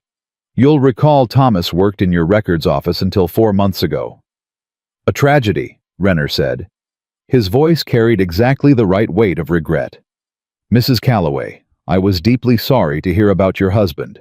Please accept my husband found your fraudulent deed filing," Eliza said. She said it the way she said everything that mattered, without decoration, without build-up, without giving Renner the room to arrange his response before the full weight of it had been delivered. "He copied it, brought it home, and told me what it meant. He was dead within 36 hours. She held Renner's gaze without moving. "Deputy Collier came to my door. I recognized him. You should know that." The cordiality in Renner's face didn't disappear. It shifted the way ice shifts when the temperature beneath it changes, still present on the surface, but no longer structurally reliable. "Mrs. Calloway, I understand that grief can sometimes—" "Judge Warren Holt of the Territorial Circuit Court received a letter from me this morning," Caleb said, "by personal courier. It contains a summary of the documentary evidence in my possession, which includes the original Harmon Deed appointment logs connecting you to Sterling Vance by name, across 4 meetings, 3 internal memoranda from your own office, 2 separate ledger pages showing Meridian Holdings, cash transfers, and sworn statements from Bernard Tully and Agnes Whitmore." He paused. "Agnes has been in this county for 4 months. You didn't find her because she wasn't looking for you to find her. She was looking for the right person to bring this to." Renner went very still. "The circuit court date for the Meridian Holdings transfer is in 9 days, Caleb continued. "Judge Holt will be in contact with the presiding magistrate before that date. The transfer will not go forward." He held Renner's eyes directly. "What happens after that depends on what you do in the next 24 hours. The silence in the room had a specific quality, the silence of a structure that has been load-bearing for a long time, beginning to recognize that the load is about to shift somewhere else. "You have no jurisdiction here," Renner said. His voice had changed. The cordiality was gone, replaced by something colder and more honest. "You are a private citizen making extraordinary accusations without—" "I am a former federal marshal with 6 years of case-building experience, a full evidentiary record, and enough witnesses that dismissing any one of them does not make the others disappear," Caleb said. "And I am standing in your office in plain view of your staff and the main street of this town, which means this conversation is already not quiet." He let that settle. "You have been operating in the dark for 9 years, Douglas. The dark is over." Renner looked at him for a long moment. He looked at Eliza. She met his gaze without offering him anything he could use, with the particular quality of a woman who has been afraid for 4 months and has converted every ounce of it into something that does not shake. "Collier acted independently," Renner said. His voice was very quiet. Something moved through Eliza's stillness, a degree of tightening that was not visible so much as felt in the room. "Don't," she said. Just that word. Said with the flatness of 4 months and a dead husband and 3 days in an abandoned farmhouse with a baby and no water behind it. Renner closed his mouth. Collier did exactly what you told him to do, Eliza said. She took one step forward.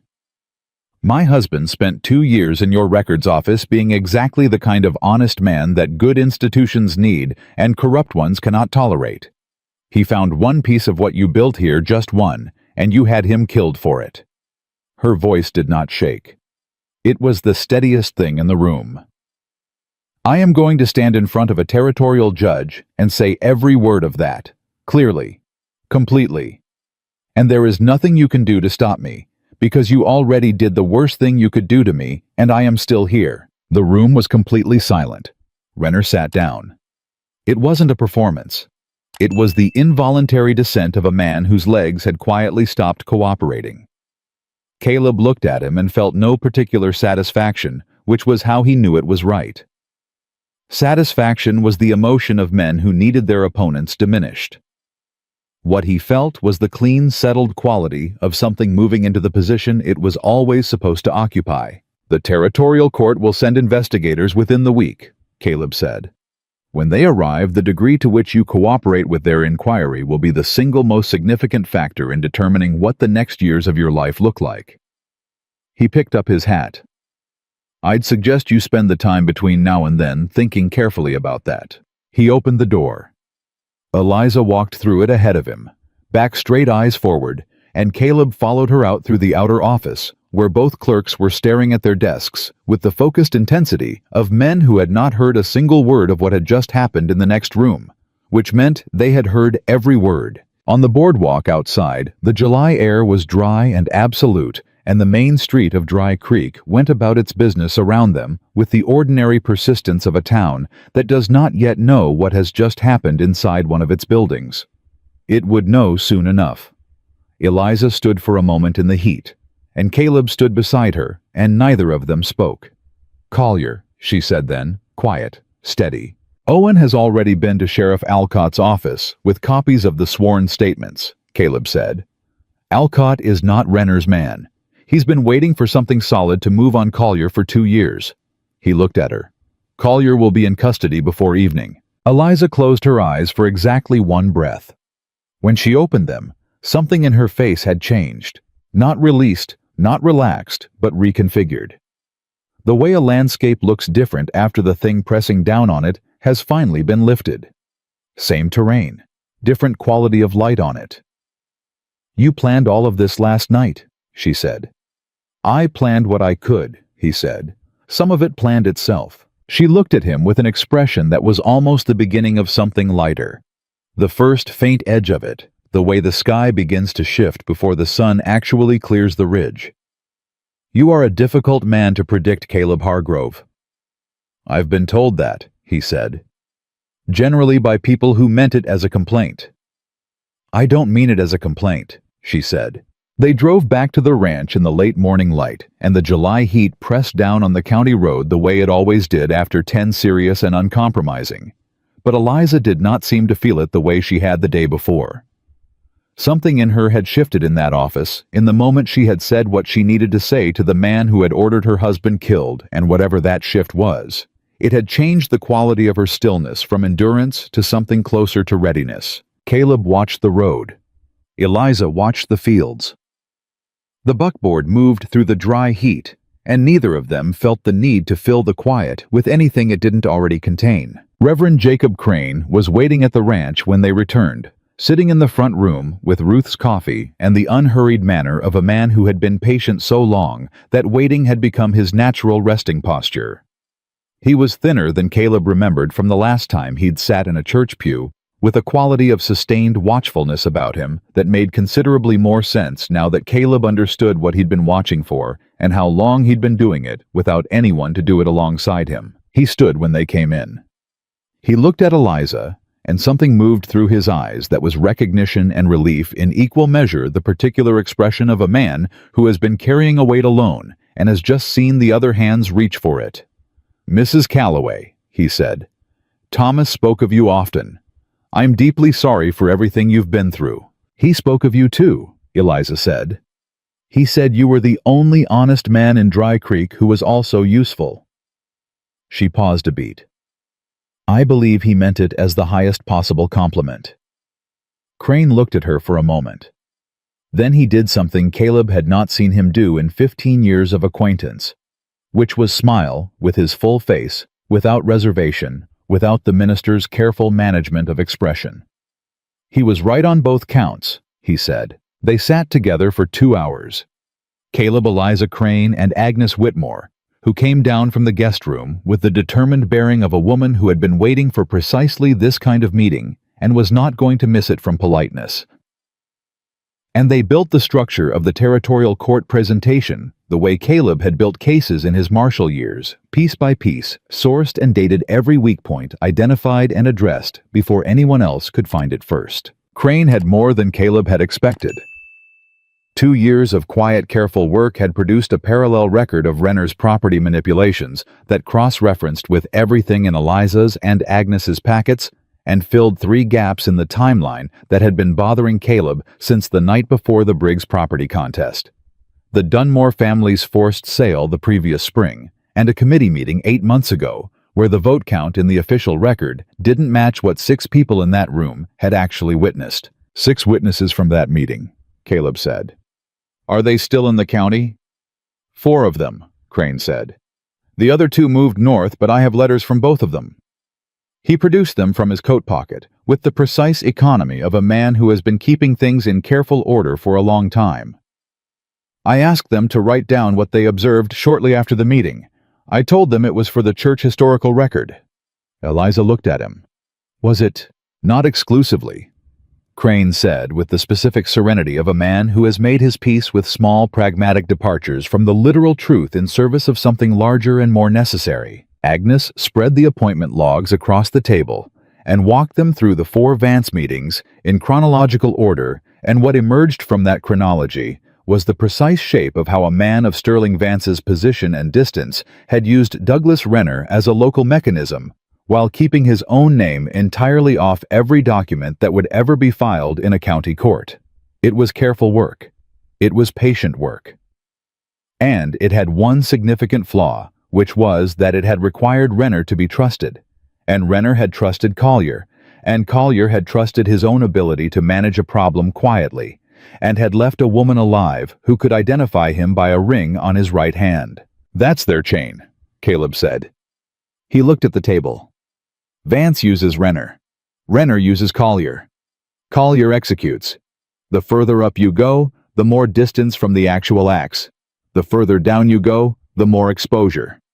He paused.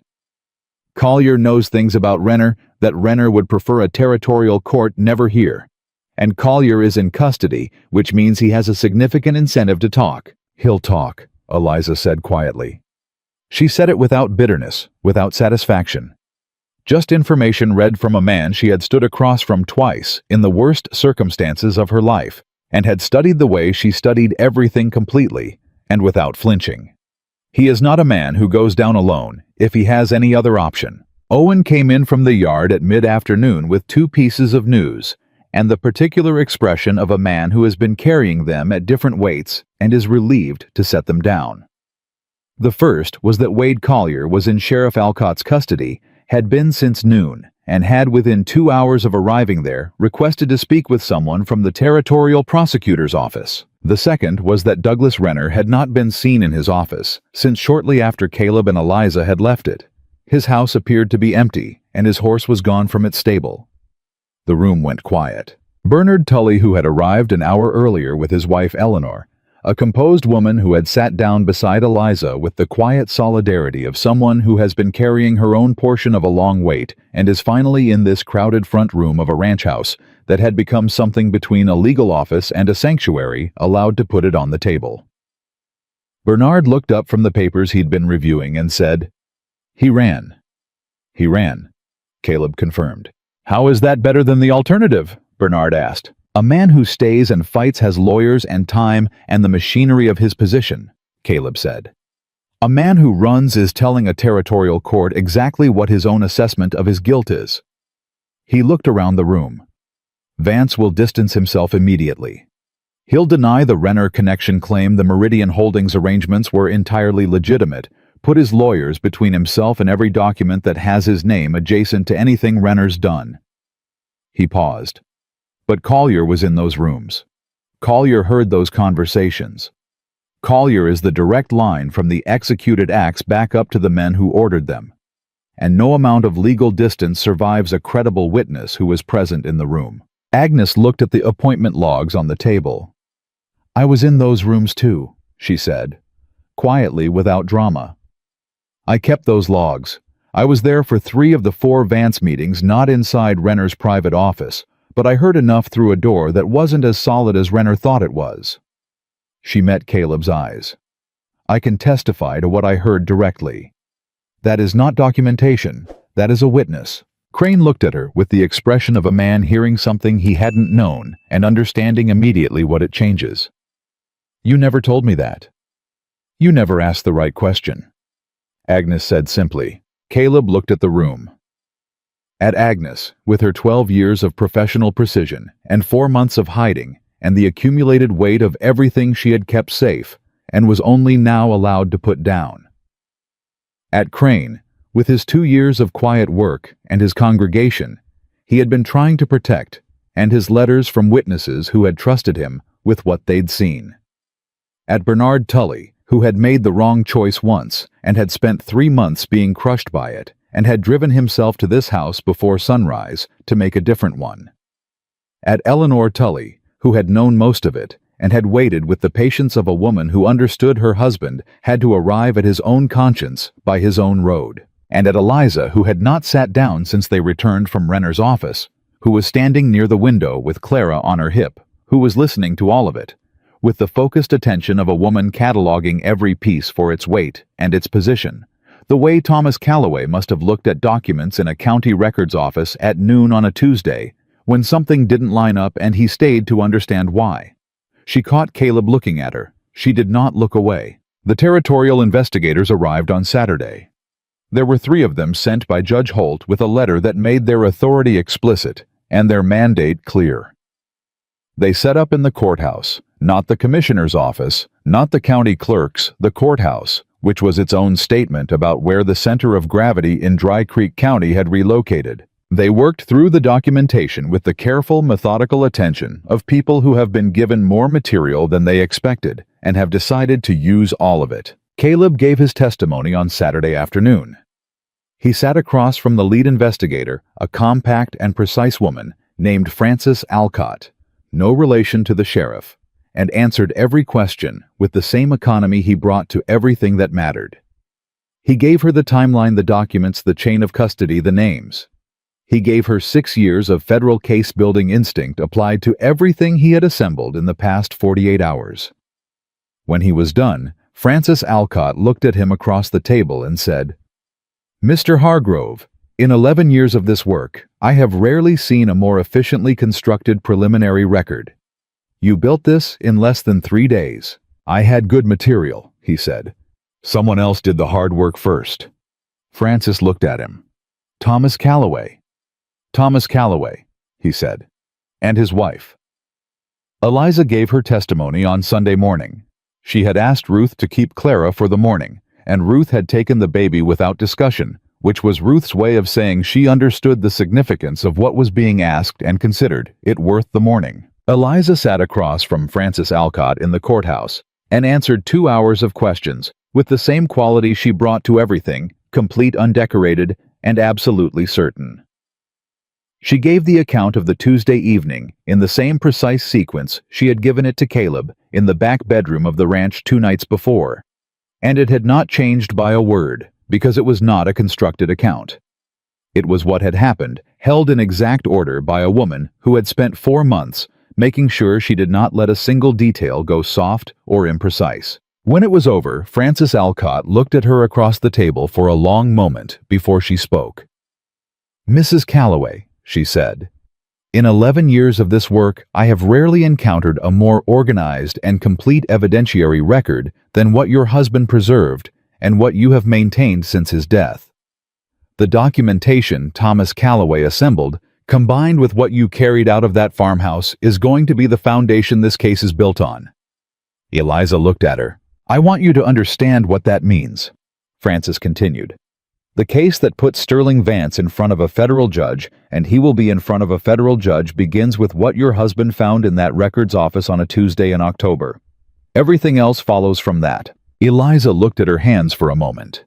The hands that had kept that oilskin packet close for 4 months through everything the county and the July heat and the worst human intentions could produce. She looked at them for a long moment. Thomas was right then, she said quietly, about it being worth doing. More than he knew, Frances said. Sterling Vance was arrested at his Chicago office 16 days later, 3 days after a federal warrant was issued, based on testimony that had originated in a county records office in Texas, with the careful, unhurried work of a man who read documents the way other people breathed automatically, completely, and with full understanding of what they meant. Douglas Renner was found in New Mexico and brought back under federal escort, which was the kind of ending Caleb had expected for a man whose primary instinct was to move rather than stand.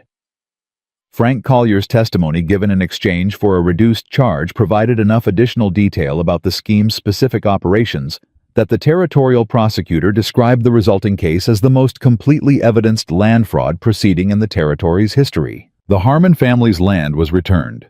The Dunmore property transfer was nullified. The Meridian Holdings claim on the Hargrove eastern boundary was invalidated before it was ever formally filed. 14 families kept their water. Agnes Whitmore went back to work on the Monday after the investigators left, not in the county records office, but in the courthouse itself, hired directly by the territorial court as a document archivist because Frances Alcott had spent 4 days working alongside her records and understood precisely what kind of mind had produced them and what that mind was worth. Bernard Tully went home that Sunday and sat down with Eleanor and told her everything he should have told her 3 months before. Eleanor, who had known most of it, and had been waiting with the patience of a woman who understood that her husband had to arrive at his own conscience by his own road, listened to all of it. Then she got up and made supper, which was her way of saying he was still the man she had chosen, and she was not changing her mind. Reverend Crane preached the following Sunday to the fullest house his church had seen since the drought 3 years back. He said nothing directly about what had happened, because he was a careful man and a private one. But he read from a text about the cost of telling the truth and what it gives back in return, and there was not a person in that building who did not know exactly what he meant. It was on the Wednesday after, when the last of the investigators had cleared their files out of the courthouse and the county was settling back into its ordinary rhythms with the careful relief of a community that has been through something and is deciding what to make of itself on the other side of it, that Caleb found Eliza in his study. She was standing at the window with Clara on her hip and a look on her face that he recognized as the particular expression she wore when she was in the middle of something she hadn't finished thinking through. She didn't hear him in the doorway.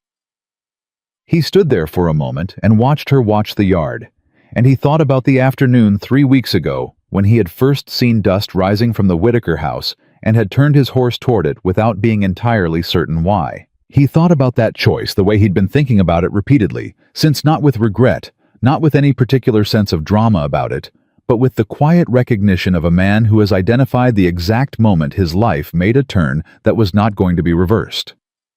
"You've been in here a while," he said. Eliza turned. She looked at him with the directness she brought to everything, then looked back at the window. "Clara fell asleep 20 minutes ago," she said. "I didn't want to put her down." He came in and sat at the edge of his desk. Clara was deeply asleep against Eliza's shoulder, her face slack and entirely peaceful, entirely unconcerned with the weight of everything the past 3 weeks had asked of the adults around her. "Frances Alcott sent a letter this morning," Eliza said.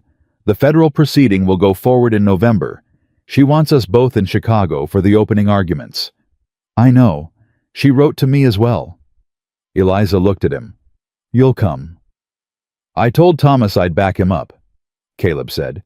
"Chicago is part of that." She was quiet for a moment. Clara shifted in her sleep and resettled, and Eliza's hand moved in the automatic circle on the baby's back that Caleb had watched her make 100 times in the past 3 weeks, and that he had stopped consciously noticing only because it had become part of the ordinary texture of the house. "Agnes is settled," Eliza said. "The Tullys are settled. Reverend Crane has his congregation back and his work is out in the open now, which I think suits him better than the other kind." She paused. Everyone has somewhere to go. Caleb waited. He had learned when she was working towards something, and when she had arrived at it, and she had not arrived yet. "Doc Shaw told me this morning that the boarding house in town has a room available," she said. "He said Mrs. Ferris is a decent landlady, and that it's a reasonable situation for a woman with a child." She kept her eyes on the window. "He said it as if he were being helpful." "Were you asking him for suggestions?" "No," she said. "He offered them. I think people have started to wonder what I'm going to do now that the reason for being here has resolved itself." Caleb looked at her. At the particular quality of her standing at that window with her daughter asleep against her shoulder and the July light coming through the glass and catching the side of her face, and he thought about a woman on the floor of an abandoned farmhouse pressing a baby against her chest in the July heat and a pulse under 2 fingers after 3 of the longest seconds of his life and eyes that opened in the back bedroom of his ranch and found him without confusion and without performance. He thought about Thomas Calloway, who had read a document in a county records office and understood what it meant and had done the right thing with that understanding at a cost Caleb was not going to let be paid for nothing.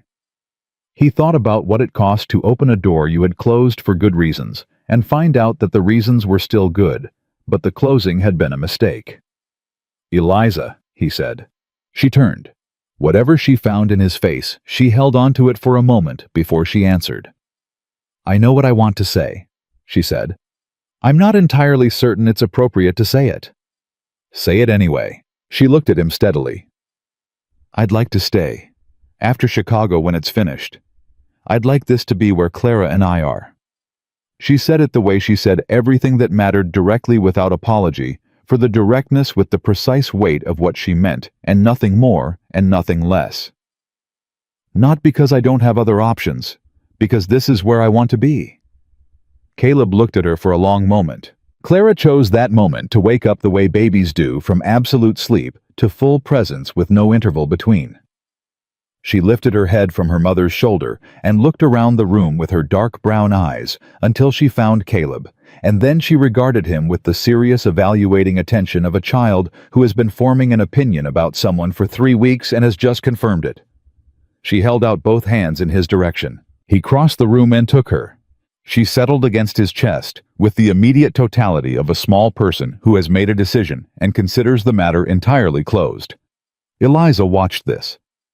Something moved through her face, not small and not performed, and it did not pass quickly. She let it stay where it was, which was new, and it changed her expression entirely the way light changes the quality of familiar ground. "She does that to people she's decided to trust," Eliza said.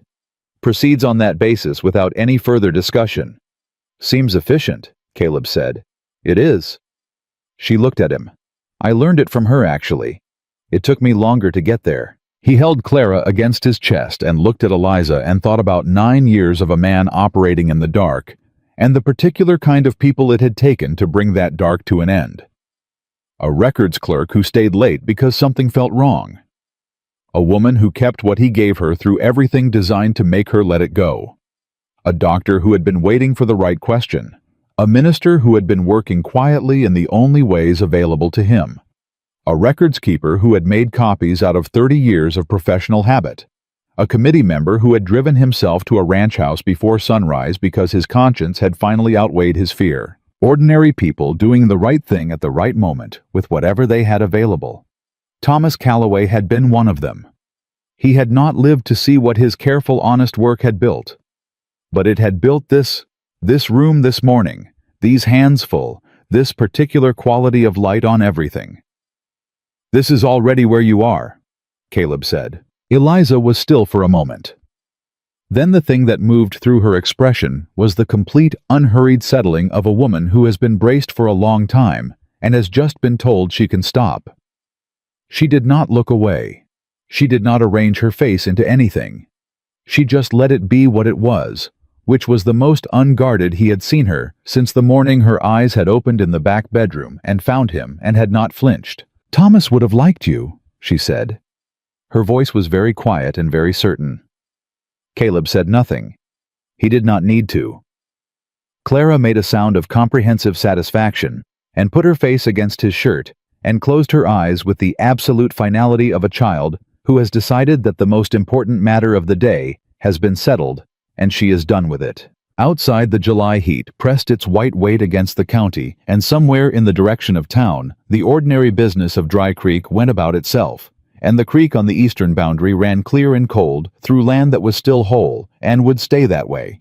And the families who had almost lost everything they had built went about their Thursday with the ordinary persistence of people who have been given their lives back and are not going to waste a day of them. Caleb stood in the middle of his study with Clara asleep against his chest, and Eliza watching him with the expression of a woman who has finally, after a very long road, arrived somewhere worth the arriving. And he understood with the clean and unargued certainty of a man who has stopped being afraid of the things that matter, that this was exactly where he was supposed to be. Not because it had been easy to get here. Because it hadn't. Because it had cost something real from everyone in this room and everyone connected to it, and the things that cost something real are the things worth keeping. Some things are worth riding toward. Some things are worth turning your horse around for. And occasionally, if you have been honest enough and patient enough and willing to move when moving was the only right thing left, the thing at the end of that road is not what you feared. It is what you had stopped believing you were allowed to find. He had stopped believing that. For 3 years he had been very convincing about it even to himself. It turned out he had been wrong. He looked at Eliza. She looked at him. Between them, Clara slept with the absolute peace of a child who has decided the world is a trustworthy place. And outside the window, the Texas morning continued in the direction of its own best possibilities, and the rest of it, Chicago and the courtroom and the federal proceeding, and everything still ahead, could wait for its own moment. This moment was for this. Chicago in November was nothing like Texas. Eliza had known that intellectually had been told by everyone who thought to mention it.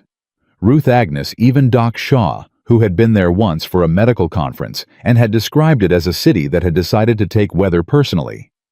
But knowing a thing and standing inside it were different, and when she stepped off the train at Union Station with Clara on her hip, and Caleb one step behind her, the cold came at her with the particular directness of a place that did not soften itself for newcomers. Clara's eyes went wide. She looked up at the vaulted ceiling of the station, at the crowd, and the noise, and the scale of everything. And then she looked at Caleb with an expression that was not fear, but very serious inquiry. "I know," Caleb said to her. "It's a lot." Clara appeared to accept this assessment and returned to studying the ceiling. Eliza watched the exchange and felt something move through her that she had been feeling with increasing frequency over the past 4 months, a warmth that was not sentimental, not performed, but structural. The way a foundation is warm. The way something load-bearing becomes part of the temperature of a house. Francis Alcott met them at the hotel that evening with a leather satchel full of documents and the efficient manner of a woman who has been building toward a specific day for a long time, and is now within 48 hours of it. "The defense will move to have the appointment logs excluded," she said, spreading papers across the sitting room table. "Their argument will be that they were obtained without proper authorization, meaning Agnes's access was revoked before she copied them, which is technically accurate." "And the response?" Caleb said. "The response is that Agnes was a sitting employee at the time she made the copies, that her access was revoked 2 days afterward, and that the logs she copied were county property, not private correspondence. The exclusion motion won't hold." Francis looked at him. "But they will try it. I want you prepared for the delay." "How long?" "Half a day. Perhaps a full day if the judge is patient with them." She looked at Eliza.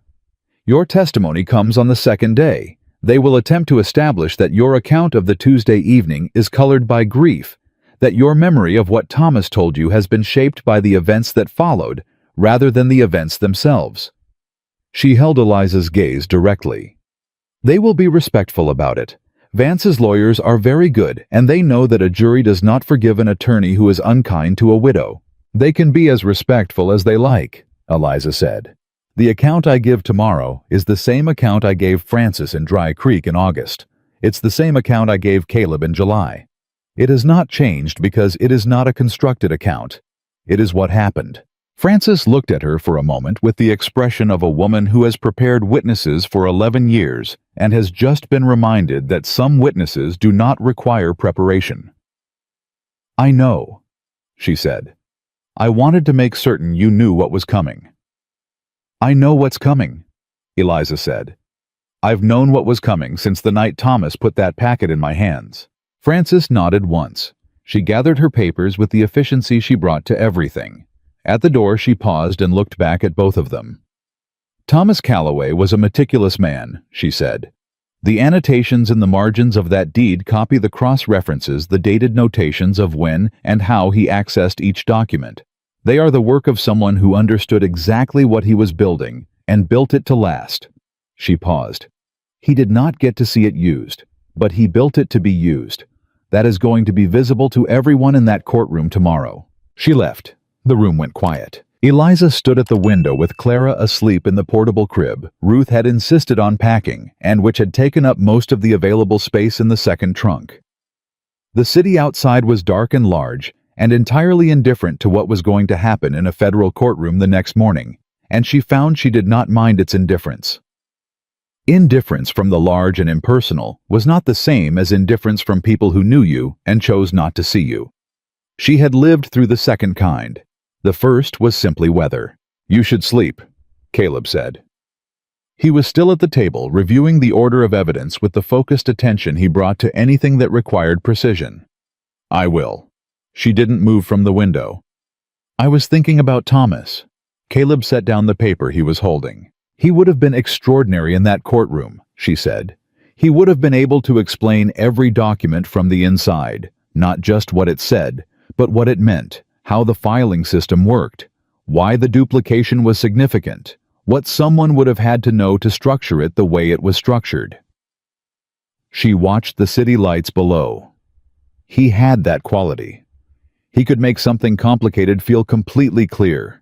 You always understood exactly what he was showing you. "He showed it to you," Caleb said, "and you kept it clear for 4 months through circumstances designed to make it disappear." "That's not the same thing." "No," Caleb said. "It's harder." She looked at him. He was not saying it to comfort her. He was saying it because he believed it, and there was a difference, and she knew the difference, and it mattered. "I'm going to say his name tomorrow," she said. "In that courtroom, in front of the man who ordered him killed. I'm going to say Thomas Calloway's name, and I'm going to tell them exactly who he was, and exactly what he found, and exactly what it cost him. And I need you to know that I am going to do that without falling apart." "I know you are," Caleb said. "I need you to know it before I need to know it myself," she said. "Does that make sense?" He looked at her for a moment. "Yes," he said. "It makes complete sense." She turned back to the window. "Then I'm going to sleep," she said. "And tomorrow we finish what Thomas started." The federal courthouse on the second morning of November was a building that took its own significance seriously, which Eliza appreciated. There was something right about the weight of the place. The high ceilings, the deliberate pace of everything, the sense that what happened here was being recorded, and would continue to matter, after everyone who had lived it was gone. She sat in the gallery for the first part of the morning while Frances managed the evidentiary presentation. She watched Caleb take the stand, and she watched him give his testimony with the precise, unhurried authority of a man who spent 6 years building cases and has not forgotten how they are made. He did not perform. He did not gesture toward the jury or modulate his voice for effect. He simply stated what he knew in the order he knew it sourced and dated and cross-referenced the way he had written it in his study on the first night, and it landed in the courtroom the way solid things land with weight that does not require announcement. Vance's lawyers moved to exclude the appointment logs. The judge listened to the argument with patience and denied the motion in 11 minutes. Agnes Whitmore testified in the afternoon. She sat in the witness chair with 12 years of professional precision behind her and the particular composure of a woman who has been careful about things for a long time and is now being asked to be careful about exactly the right thing. She walked the court through the appointment logs, through the 4 meetings, through what she had heard through the door that was not as solid as Renner had believed it to be. She named Sterling Vance. She named Douglas Renner.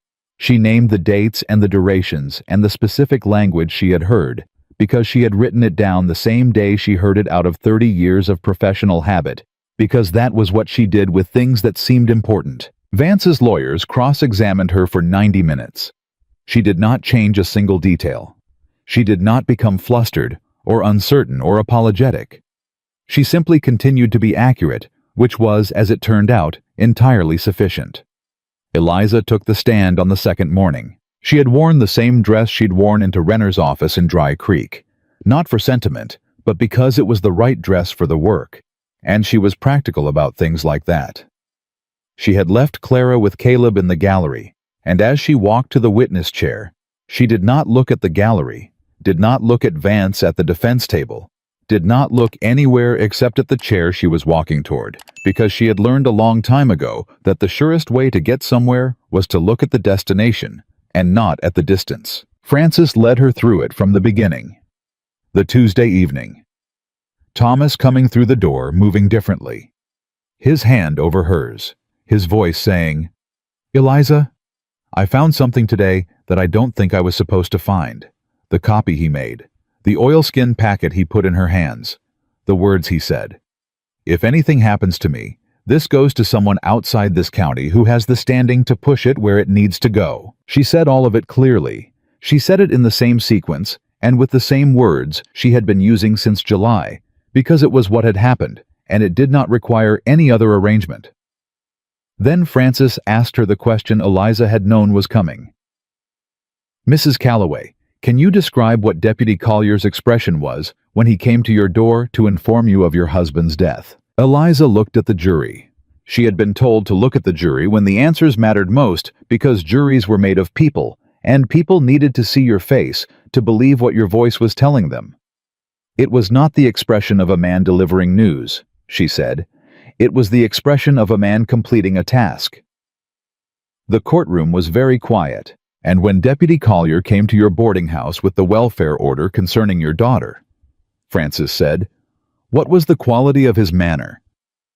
"He was entirely polite," Eliza said. "He was the most polite person I have encountered in the worst moment of my life, which is its own kind of answer about what kind of man he is." Vance's attorneys cross-examined her for 2 hours. They were respectful, as Francis had predicted.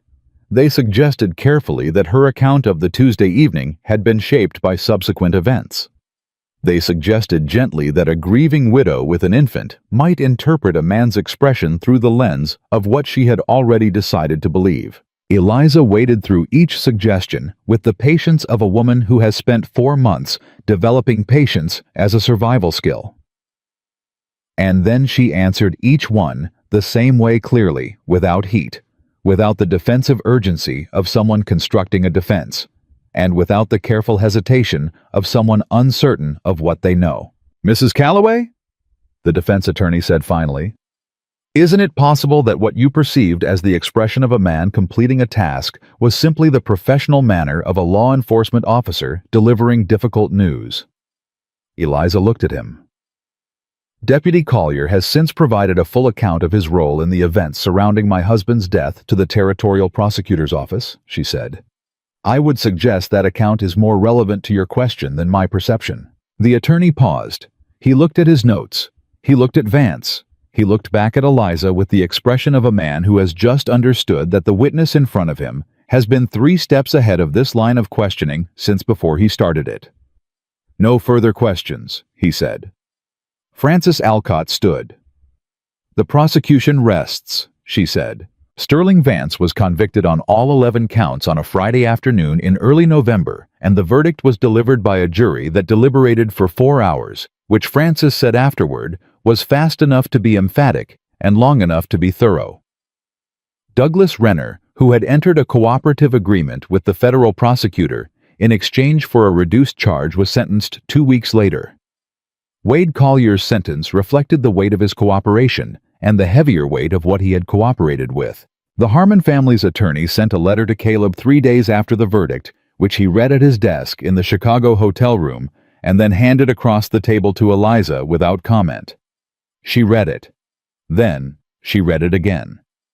"They want to name the South Field after Thomas," she said. The field that runs along the creek bend.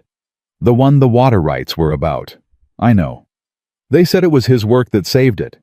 It was. She set the letter down. She looked at it for a moment, with her hands flat on the table on either side of it, and her eyes doing the thing they did when she was deciding something, not the fast calculation she did in the middle of situations, but the slower, deeper settling of a decision that was going to last. That's right, she said finally. That's the right thing for them to do. Caleb looked at her. Yes, he said. It is. They took the train back to Texas the following Monday. Clara had opinions about the train that she expressed consistently and at volume for the first hour, and then abandoned entirely in favor of sleeping across Caleb's lap for the next 4, which he accommodated without complaint, and without the expression of a man accommodating an inconvenience. He looked, Eliza thought, the way a person looks when they are exactly where they want to be, and have stopped arguing with themselves about it. She had stopped arguing with herself somewhere between July and November. She could not identify the exact moment, which she thought was probably how it was supposed to work. The important things becoming ordinary, not through diminishment, but through permanence, the way a good foundation eventually stops feeling like something you added and starts feeling like the ground itself. Ruth had kept the ranch running with the efficient authority of a woman who had been doing so for 15 years before Caleb's personal life became complicated, and saw no reason to stop. Owen had managed the fall cattle work with the same plain-spoken competence he brought to everything. The house was exactly as they had left it, which was its own kind of welcome. The welcome of a place that did not need you to exist, but is unchanged by your absence, because it was built to last. The first morning back, Eliza woke before Clara and went out to the front porch in the early light and stood with her coffee and looked at the fields. The November air was cool and dry. Nothing like what November meant in Chicago. The eastern boundary fence ran along the far edge of the south field, and the creek beyond it caught the first of the morning sun in a flat, silver line. Thomas Calloway had never seen this land, but the water that ran through it on the Harmon field, and on the Dunmore field, and on the 12 other properties along the upper county ran clean and available, because Thomas Calloway had stayed late in a records office on a Tuesday, and had known what he was looking at, and had not looked away. She thought about that the way she had been thinking about it since July. Not with grief, or not only with grief, but with the particular quality of feeling that has grief in it, and something else alongside it. Something that is not the opposite of grief, but runs in the same direction, the way 2 rivers can share a bed without either one ceasing to be itself. She heard the door behind her and did not turn around. Caleb came to stand beside her. He did not say anything for a while. He looked at the same line of fence and the same strip of creek and the same early light that she was looking at. And the silence between them was the comfortable kind, the kind that does not need to be filled because it is already full. "Clara's still asleep," he said. "She wore herself out on the train." "She wore me out on the train." Eliza looked at him sideways. "You didn't look worn out." "I was concealing it," he said. "Professionally." She smiled. It was not the first time she had smiled in his presence, but it was the first time she had done it without being aware of doing it, without some part of her cataloging it as a thing happening. It simply happened. The way things happen when you have stopped watching yourself from a distance and have finally fully arrived inside your own life. He looked at her when she smiled, and what was in his face was not surprise and not performance. It was the expression of a man seeing something he has been waiting for without entirely admitting to himself that he was waiting. "I want to ask you something," he said.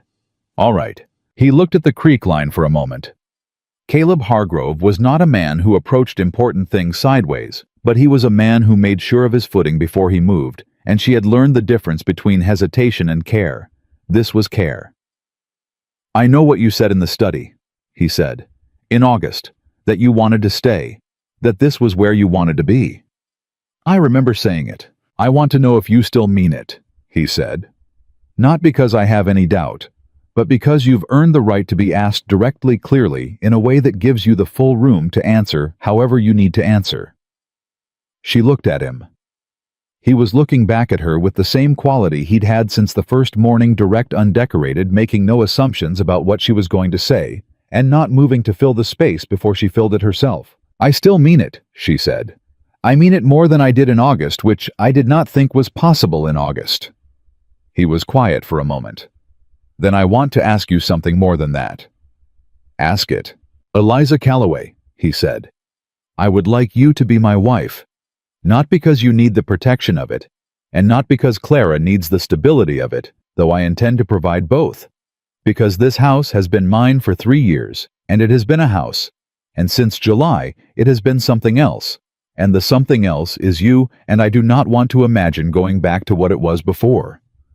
The morning held its breath. Eliza looked at him for a long moment. She thought about Thomas, who had loved her completely, and had put the most important thing he'd ever done into her hands, because he trusted her with it above everyone else in the world. She thought about what it meant to honor that, not by holding herself apart from the rest of living, but by bringing everything Thomas had built in her toward the life still ahead. He had been careful and honest and willing, and he had given her a daughter and a year of marriage, and the specific kind of love that teaches you what love is supposed to feel like, so that you can recognize it again when it comes. She recognized it. "Yes," she said.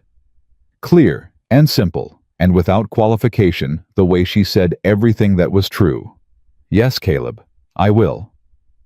He put his arm around her on that November morning, and she leaned into the solidity of him, and they stood on that porch together, and looked at the land that had been fought for, and kept at the creek that ran, because honest people had refused to look away at the eastern boundary fence that marked the edge of something that was going to remain whole. Clara's voice came from inside the house. The particular sound she made upon waking, half question, half announcement, entirely certain that the world should now arrange itself around her awareness of it. They both moved for the door at the same moment, and then Eliza stopped and let Caleb go first, and watched him push through the door, and heard his voice low and easy saying good morning to her daughter, and heard Clara's immediate and comprehensive response, which was to stop making noise entirely and make the specific sound she reserved for Caleb, that was not a word yet, but was unmistakably a name. Eliza stood on the porch for one more moment. She looked at the creek. She looked at the sky going from pale to blue above the eastern ridge. She looked at the ordinary, extraordinary fact of a morning she was fully present inside, standing on ground that was hers, with a life ahead that was hers, held by people who had chosen her as deliberately and completely as she had chosen them. Thomas Calloway had been the most careful man she had ever known. He had been careful with documents, and careful with the truth, and careful with the people he loved. He had put the most important thing he'd ever built into her hands and trusted her to carry it to the right place. She had carried it. She had carried it through July heat and a locked door and a federal courtroom, and 4 months of being afraid, and every mile of the road between who she had been when he put it in her hands and who she was now. She had carried it all the way home. She pushed through the door and went inside, and the house received her with the warmth of a place that has settled around the people in it and does not intend to let them go. And Caleb was on the floor with Clara standing against his knee, with the determined grip of a child who has decided today is the day she is going to let go and walk. And the morning was entirely ordinary and entirely irreplaceable and entirely completely hers. Some things are worth carrying through the worst of it. Some things, when you finally set them down, leave your hands free for everything that comes next. And the life waiting at the end of that road, the real one, the earned one, the one built from honest work and honest love, and the refusal to look away from what matters, that life does not ask you to forget where you've been. It asks you to bring all of it forward. Every hard mile, every right choice, every person who trusted you with something true. Eliza Calloway had carried the truth all the way through. And on the other side of it, she found that her hands were full, not with what she'd been carrying, but with everything that carrying it had made possible. That was enough. That was everything. That was exactly the life she was going to live.